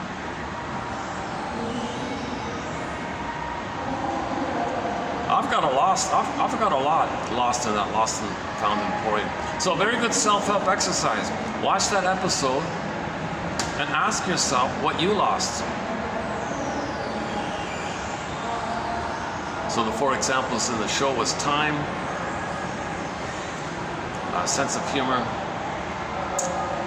For the protagonist, he called it compassion, but it was more than that. And the guy, the ability to engage in mutual relationships because he was narcissistic.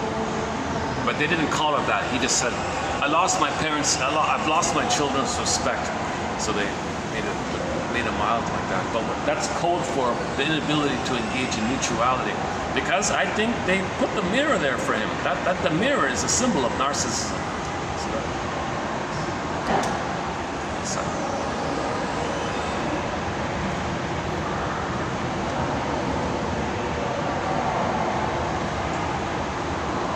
Yeah, we're not talking about broad build, like some body builds are just naturally broader. That doesn't mean obesity, right? Some people just have a natural kind of stockier build or something.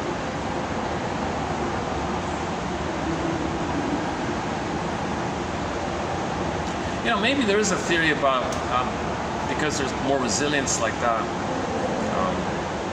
they can maintain the false self. I don't know if that's true or not. But there was an old stereotype, like 100 years ago, that in that area about the body types. I don't get into that. It's too minimal. The influence is too minimal. The psychological issue is the same. All babies need one is the mother. Whatever body, what is it, ectomorph, endomorph, mesomorph, whatever, thin, softer, bonier, whatever body structure, that's just due to evolution and diet and over time in certain places. There's trivial biological variations. It doesn't change the fact that we're all members of the same species, Homo sapien, right? Homo sapien trunk. Remember, only one hominid grew the cortex. Only one hominid grew the cortex. That's us, right? So it took us 1 million years, as our previous version of us called Homo bodoensis by one theory. It took us as Homo bodoensis 1 million years to grow the cortex. Then we called ourselves Homo sapiens. And this took place roughly 150,000 years ago, or whatever it is. But the Homo sapiens loved their babies normally, so we had a natural temperament, tolerant personality, so we were nice to each other. We're all one family like that.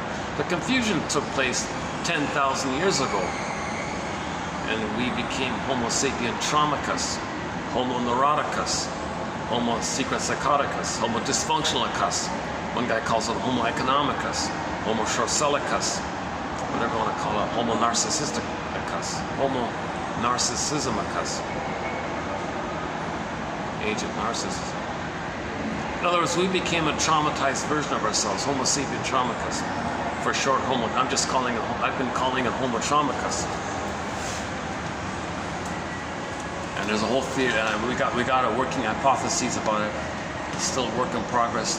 2725, part 3 of 3. It's a 7.5-hour video entitled "The 48 Symptoms of Homo traumicus," and we'll be adding 1 or 2 new symptoms in a future video.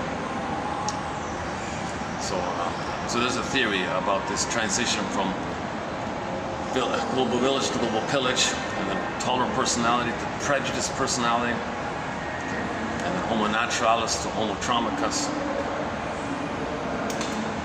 And we've been in this kind of loop where the sociological, we created a psychological which perpetuates the sociological, that perpetuates the psychological, that's perpetuating the sociological, that's perpetuating the psychological, that perpetuates the sociological, perpetuating the psychological, that in turn is perpetuating the sociological.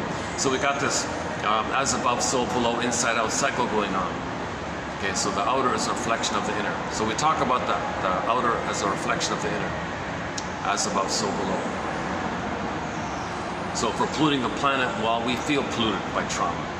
So, as above, so below. If the mother gave us emotional poverty, well, okay, I won't get into it. That's a 7.5-hour video. It's a very emotionally draining topic.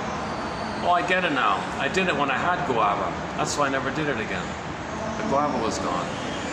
Oh, yeah, I just realized that. I'm wondering why I never really updated it, because I need to feel really energized and refreshed. It's a very exhausting topic. Believe me, it's a very exhausting topic. So we talk about the pillage and the plunder and the pollution and breaking the ecology. Oh my God, there's a lot going on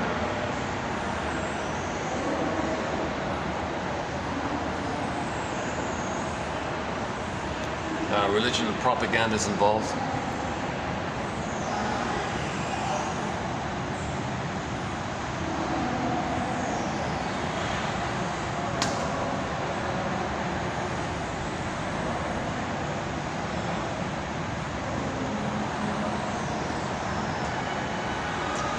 I think the newest symptom is going to be the ennui topic. I got to add that one about the ennui.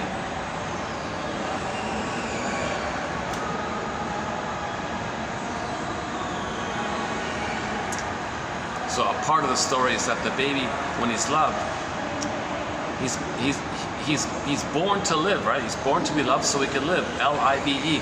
If the mother freezes him, he identifies with the freezing mother, and he freezes us all the time.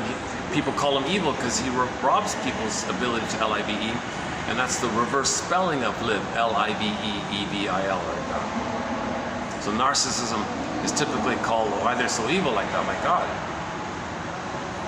Well, they were born to live, but the mother froze them, and they became the freezing mother, and the freezing mother construct co-ops them, and now they're narcissistic like that.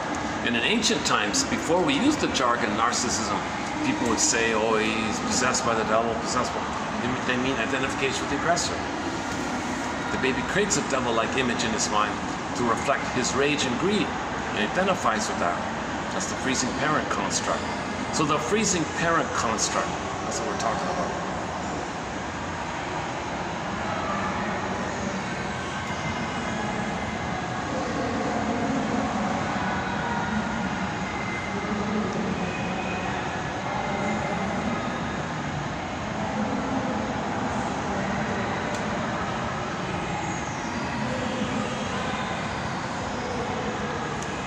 So I recommend the past 4 or 5 videos on Miss Golem's work. I've been talking about it for the past little while here.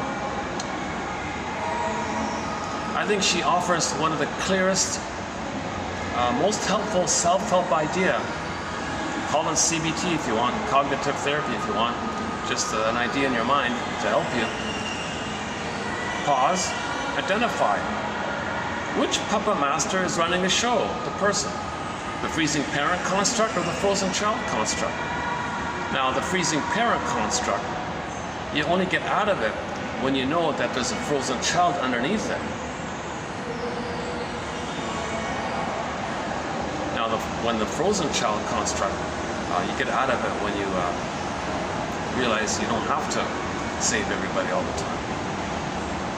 You can't anyways. is familiar. Back to the hope, relentless hope, unreal hope. So Janoff's line is the death of unreal hope. That's the birth of new life, he said.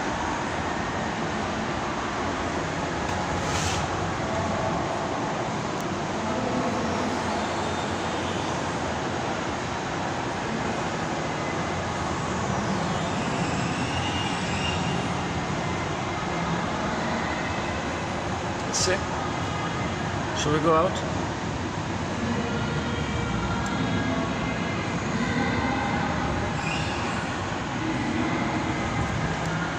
I think I'll skip it this time, going outside in the park. We'll do it next time. Any final thoughts here?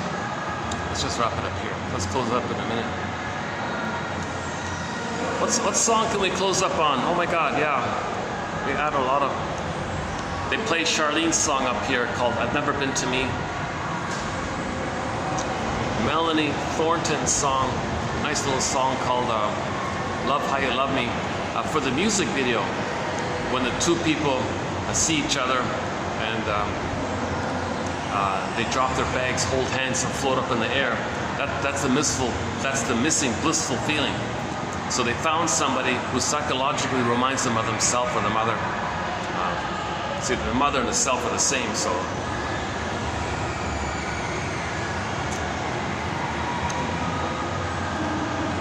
So all babies need paradise. All babies need that blissful feeling. If they don't get it, they'll be hopeless romantics, so-called hopeless romantics, right?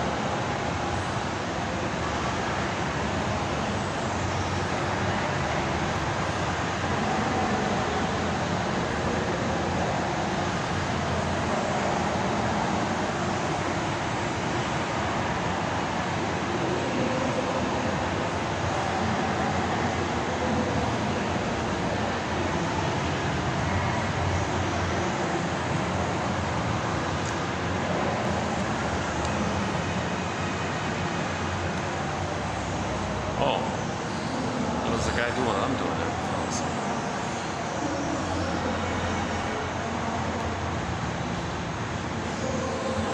Oh yeah, I'm enjoying this. Yeah, there's my chair. I'm enjoying this little spot while I can. Yeah. Okay, let's just close up. I think yesterday we closed up with Pavlov's new song called Wanderlust. Wonder. I wonder if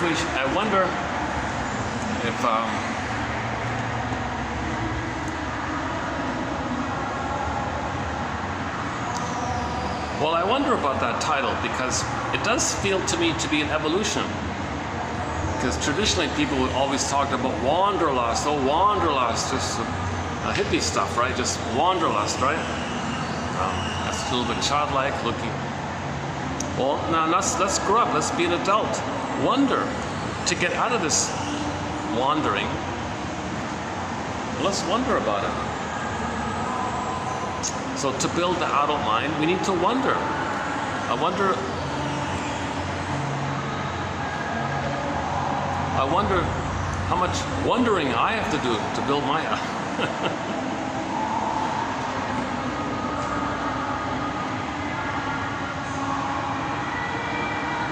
Wanderlust, well that implies it's a lifelong learning, lifelong process. Melanie Klein says, nobody ever perfectly achieves the psychological birth, the complete reunion of their authentic self.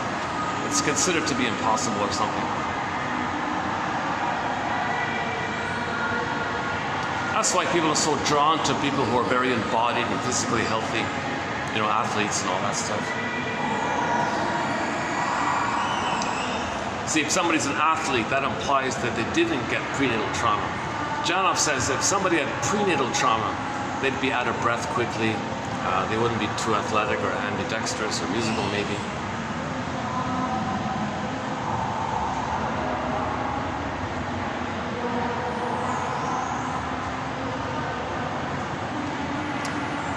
What else?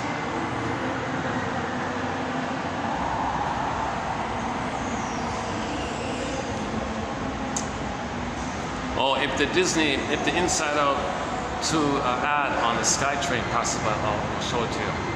One SkyTrain has the Inside Out 2 ad on it.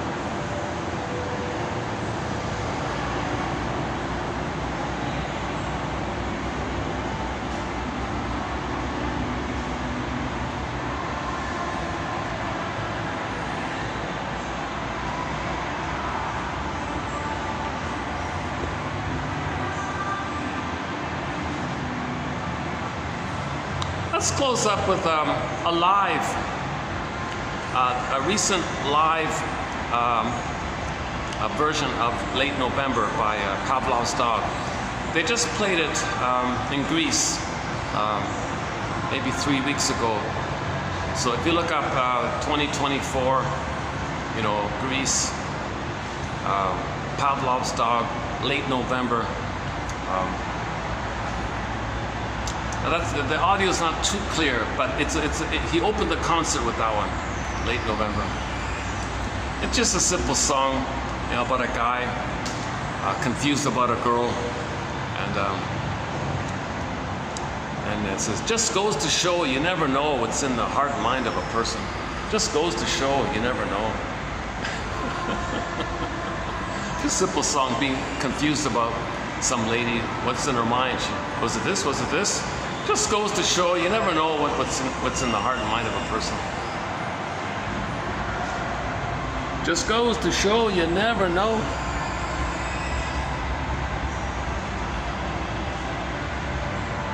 Yeah, it opens up with the violins, the electric violin. Okay, so let's close up with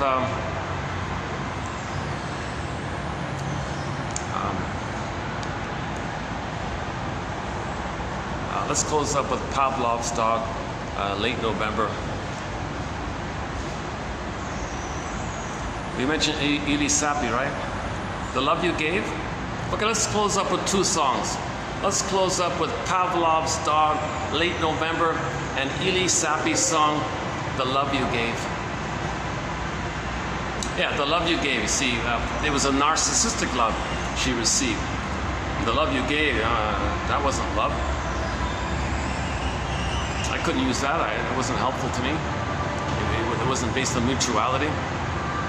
Similar to Gabrielle's song, Give and Take. In Gabrielle's song, Give and Take, she said to the protagonist says to the narcissistic boyfriend or something, don't you know that love is like people to people, like you're a person with feelings and needs in a heart?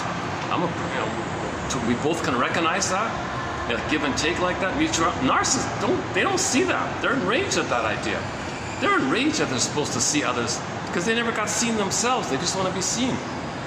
They're stuck at that early trauma. That's why the role of the mother is to get back her feelings as much as she can before she becomes a mother, right? Kind of thing. Ideally, or somehow appreciate that her baby needs love and find some way to meet the baby's needs without imposing her anger onto the baby.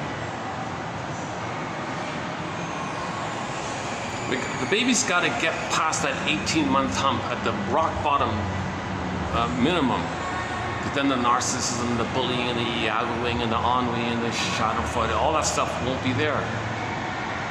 If a person does have prejudice and you know, ennui and cynicism and sarcasm, like constantly, you know, that's a sign of trauma prior to 18 months. If their philosophies in life are always jungle slogans, my greedy, your greed. If I'm not greedy, the monster in my mind's gonna eat me. Oh my God. That monster is an image that reflects how you felt with the mother. That's why when Dorothy throws water on the witch, she dissolves away, shatters away, dissolves away.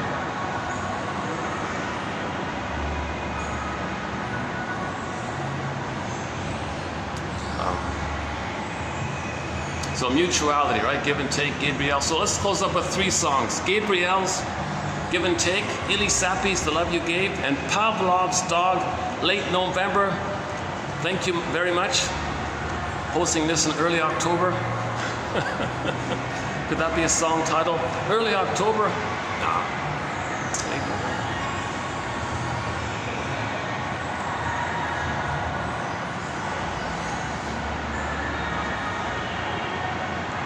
Why is it called Late November? Maybe the relationship broke up in late November. I forgot the lyrics. Simple song, simple lyrics. I wonder why it's called Late November. Anything else? It's hard to do this. I like walking around, but I got these huge flashing these 1, 2, 3 Megatron screens. One is sort of kind of like 2, so like 2, 3, like 4 basically.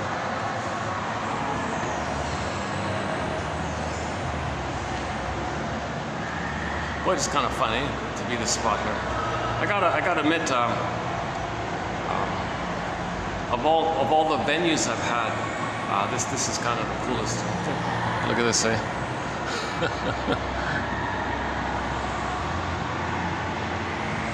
Okay, we'll do the park next time. For some reason,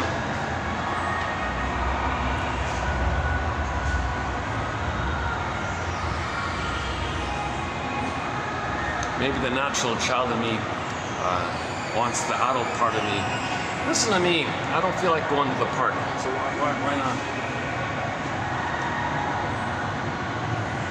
I'm not sure what it is. Is it because I'm tired or is it something else?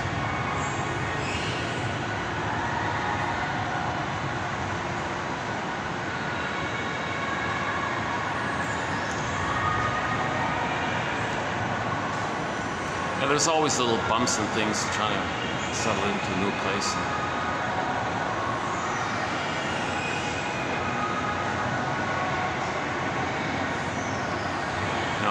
What? Yeah, I'm not sure what it is. I wonder why this time around, for the first time, I'm not going to the park. What is it? It's not the heat. The temperature's okay.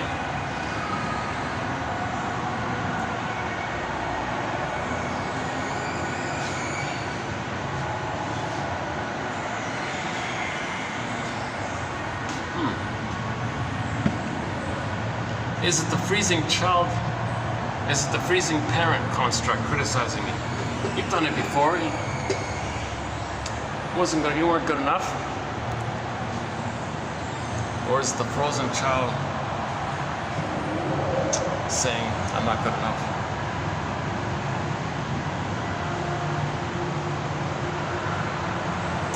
Okay, let me give it some thought now. I'm sort of on the fence. I'm like, I can go out and finish the video outside. It's kind of nice to see the stray cats and things in the park. Maybe I'm just enjoying this kind of quietness for the time being. Maybe I'm just enjoying this peaceful space, quiet space like this. Yeah, okay. Maybe that's just it.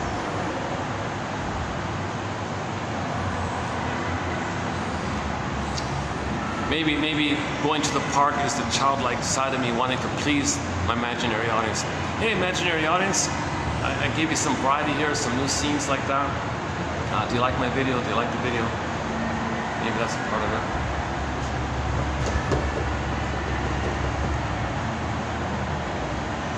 If anybody even gets to see this. So one quote says, therapy doesn't take place if the helper is more anxious than the recipient or something. So once again, I have not been analyzed. I'm not a therapist. I'm not an analyst, nothing like that. I have a BA, that's it. I'm the compiler of the quotes, I'm trying to learn this perspective. So I'm finding excellent quotes, sharing them with the hope that 1 out of 10 will be of interest to anybody over 35 or over that point in their life when they realize something's missing, when they realize something's lost and found.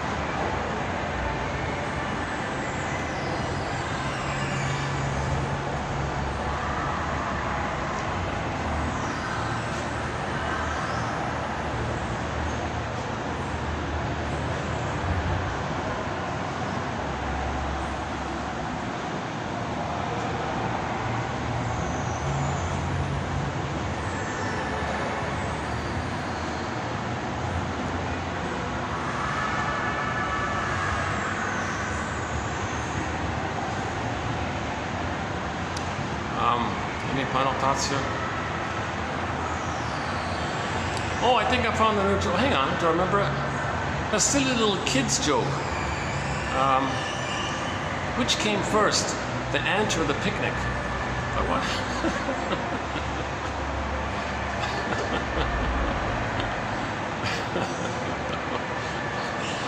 Which came first, the ant or the picnic?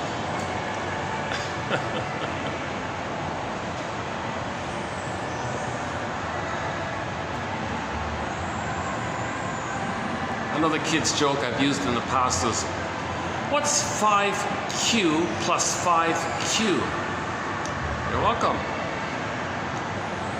If by chance you didn't come across, 5Q plus 5Q adds up to 10Q, which sounds like thank you.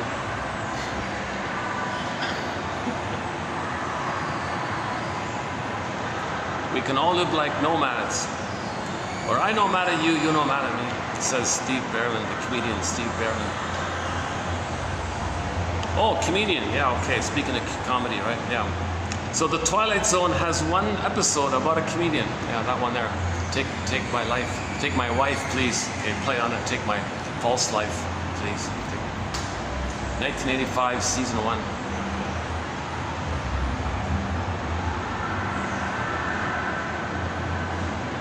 Yeah, the highlight. One of the best scenes, I think.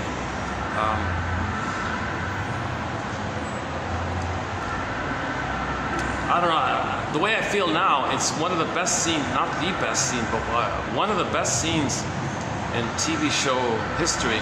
I think is that scene in that episode of The Twilight Zone entitled Wong's Lost and Found Emporium, where that guy, that bald guy, that older guy, 70-something, was really getting in touch, really taking responsibility and admitting the sadness and the grief of recognizing that maybe his selfish, narcissistic behavior had an effect on his children. And it came to his realization when his own kids hate his guts and want nothing to do with him, kind of thing. So that triggered a real sadness in him. So he thought about it. He looked in the mirror and thought about it. So went to Lost and Found. Help me find the ability to have mutuality, the ability to see people as people in their own right, with hearts and feelings and dreams in their own right. Help me to see that people are people, not just things to serve me.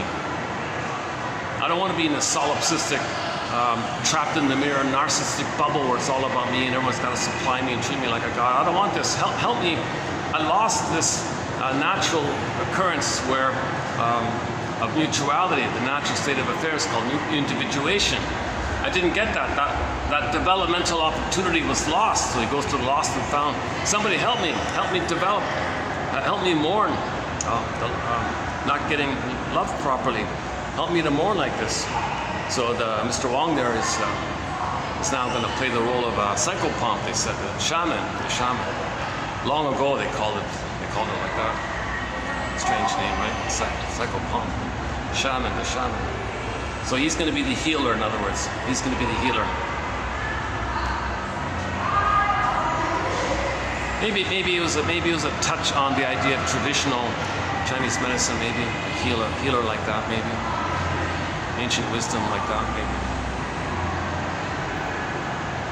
You know, TCM is not just about acupressure points or acupuncture points in the meridians.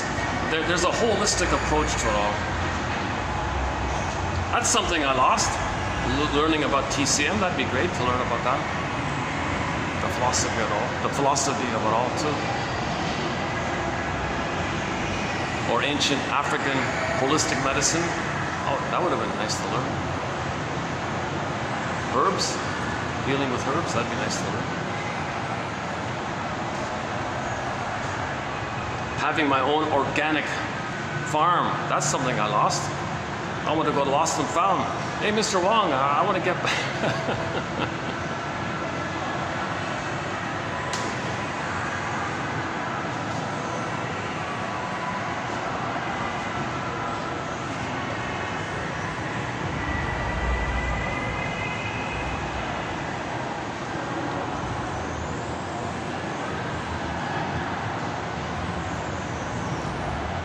Okay, so let's close up back to those 3 songs. Pavlov's Dog, Late November, Ely Sapi's The Love You Gave, and Gabriel's Give and Take. Thanks very much for the love of narrative medicine. I'll see you in part 2 of 14 on the work of Miss Ilan Golem from her 2 books, trapped in the mirror and unloved again. Oh boy, how do we get out of that? Well, to get out of it, you got to identify who's running the show here. The freezing parent construct memories in your mind taking you over, making you feel it and believe it and act like it, and or the frozen child memory side taking you over, and you're still in the past like that. And repetition, this construct leads to repetition compulsion. It means you're still in the past, you're still loyal to the mother, you still have this hope to show up the mother so she'll change her ways, tell the world how your mother treated you by treating others the way she treated you, thinking you're showing her up, expressing your anger, maybe she'll change her ways. Still trying to save her somehow, still trying to please her, placate her, win her love. Still trapped in the mirror like this, trapped like this. This constraint and this compulsion, unloved again. So her book is about how do we get out of this unloved again phenomenon. And she said in the book, you know, she spent the first like almost 60 years of her life. Like she said, she finally found, according to her, a mutual kind of caring relationship in her late 50s, she said. But up until then, she had the same pattern. She'd find men to reject. So any man who liked her, she would hate her. She would hate them. Or she would find men who she liked, but they would hate her. And she was just repeating the same thing again and again and again, hence the title of the book, Unloved Again. Anyone who was nice to her, she hated. Okay? Because she's replaying the other who likes her was her as a baby liking the mother, and the mother hurted her. She becomes the aggressive mother. Or she plays the child self, and finds people who's going to reject her. So she just flipped back and forth between the two.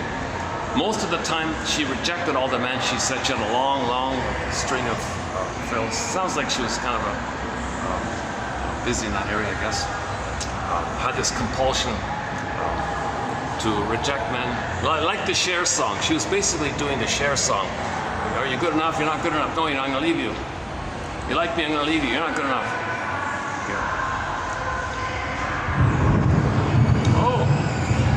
Did you hear that? That's thunder, right? Look at that. There's a thunderclap and it's still sunny out, yeah.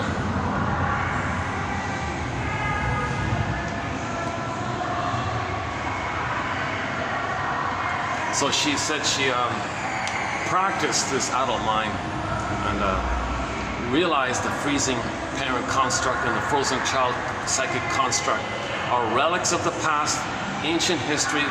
It's in the past, Yes, they're powerful, but you can observe it. You can observe it, build that wedge in the middle called the adult ego state, the adult mind. So you want to build that adult mind. In order to build it, you got to first identify who's co-opting you. Then you have that wedge in the middle to build the adult mind. Then from the adult mind, okay, whenever one of you two co-opt you, you pause, comma, pause, okay, and you try the adult mind. Oh, someone co-opts you. Okay, pause. Adult mind, oh, self-activation, abandonment, depression, freezing, self-activation, building the adult, oh, freezing parent comes in. You're betraying me. So the idea is if you're going to build the adult, the freezing mind mother is going to be triggered and attack you, right? So you got to pause there. No, back off, bullying the mind, okay? Back off, you're in the past. Build the adult mind. It's going to come back again, so you always got to like put a wall there like that, diminish it like that somehow. Or maybe placate it, humor it or something. Find some way to, aha, you're the freezing parent construct. Oh, there you are, I see. Well, no thanks. Build the adult, but every time you build the adult mind, that freezing critical mother voice or the inner critic's gonna come up. Okay, likewise, anytime the frozen child takes over, where you don't question, you're submissive, gonna please, don't question, obey, and all that stuff. So, all right, well, wait a minute, hold the phone here. That's a relic of the past. We're not in the nursery.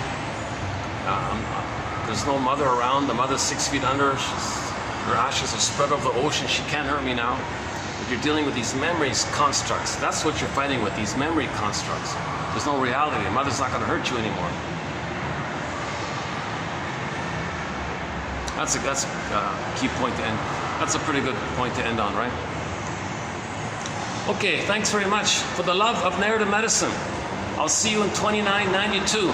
Thanks very much. Elisapi's The Love You Gave, Pavlov's Dog, late November, and Gabrielle's Give and Take. Great little song, Give and Take. And I wonder how 2992 will be. Thanks very much for the love of narrative medicine. I'll see you in part 2.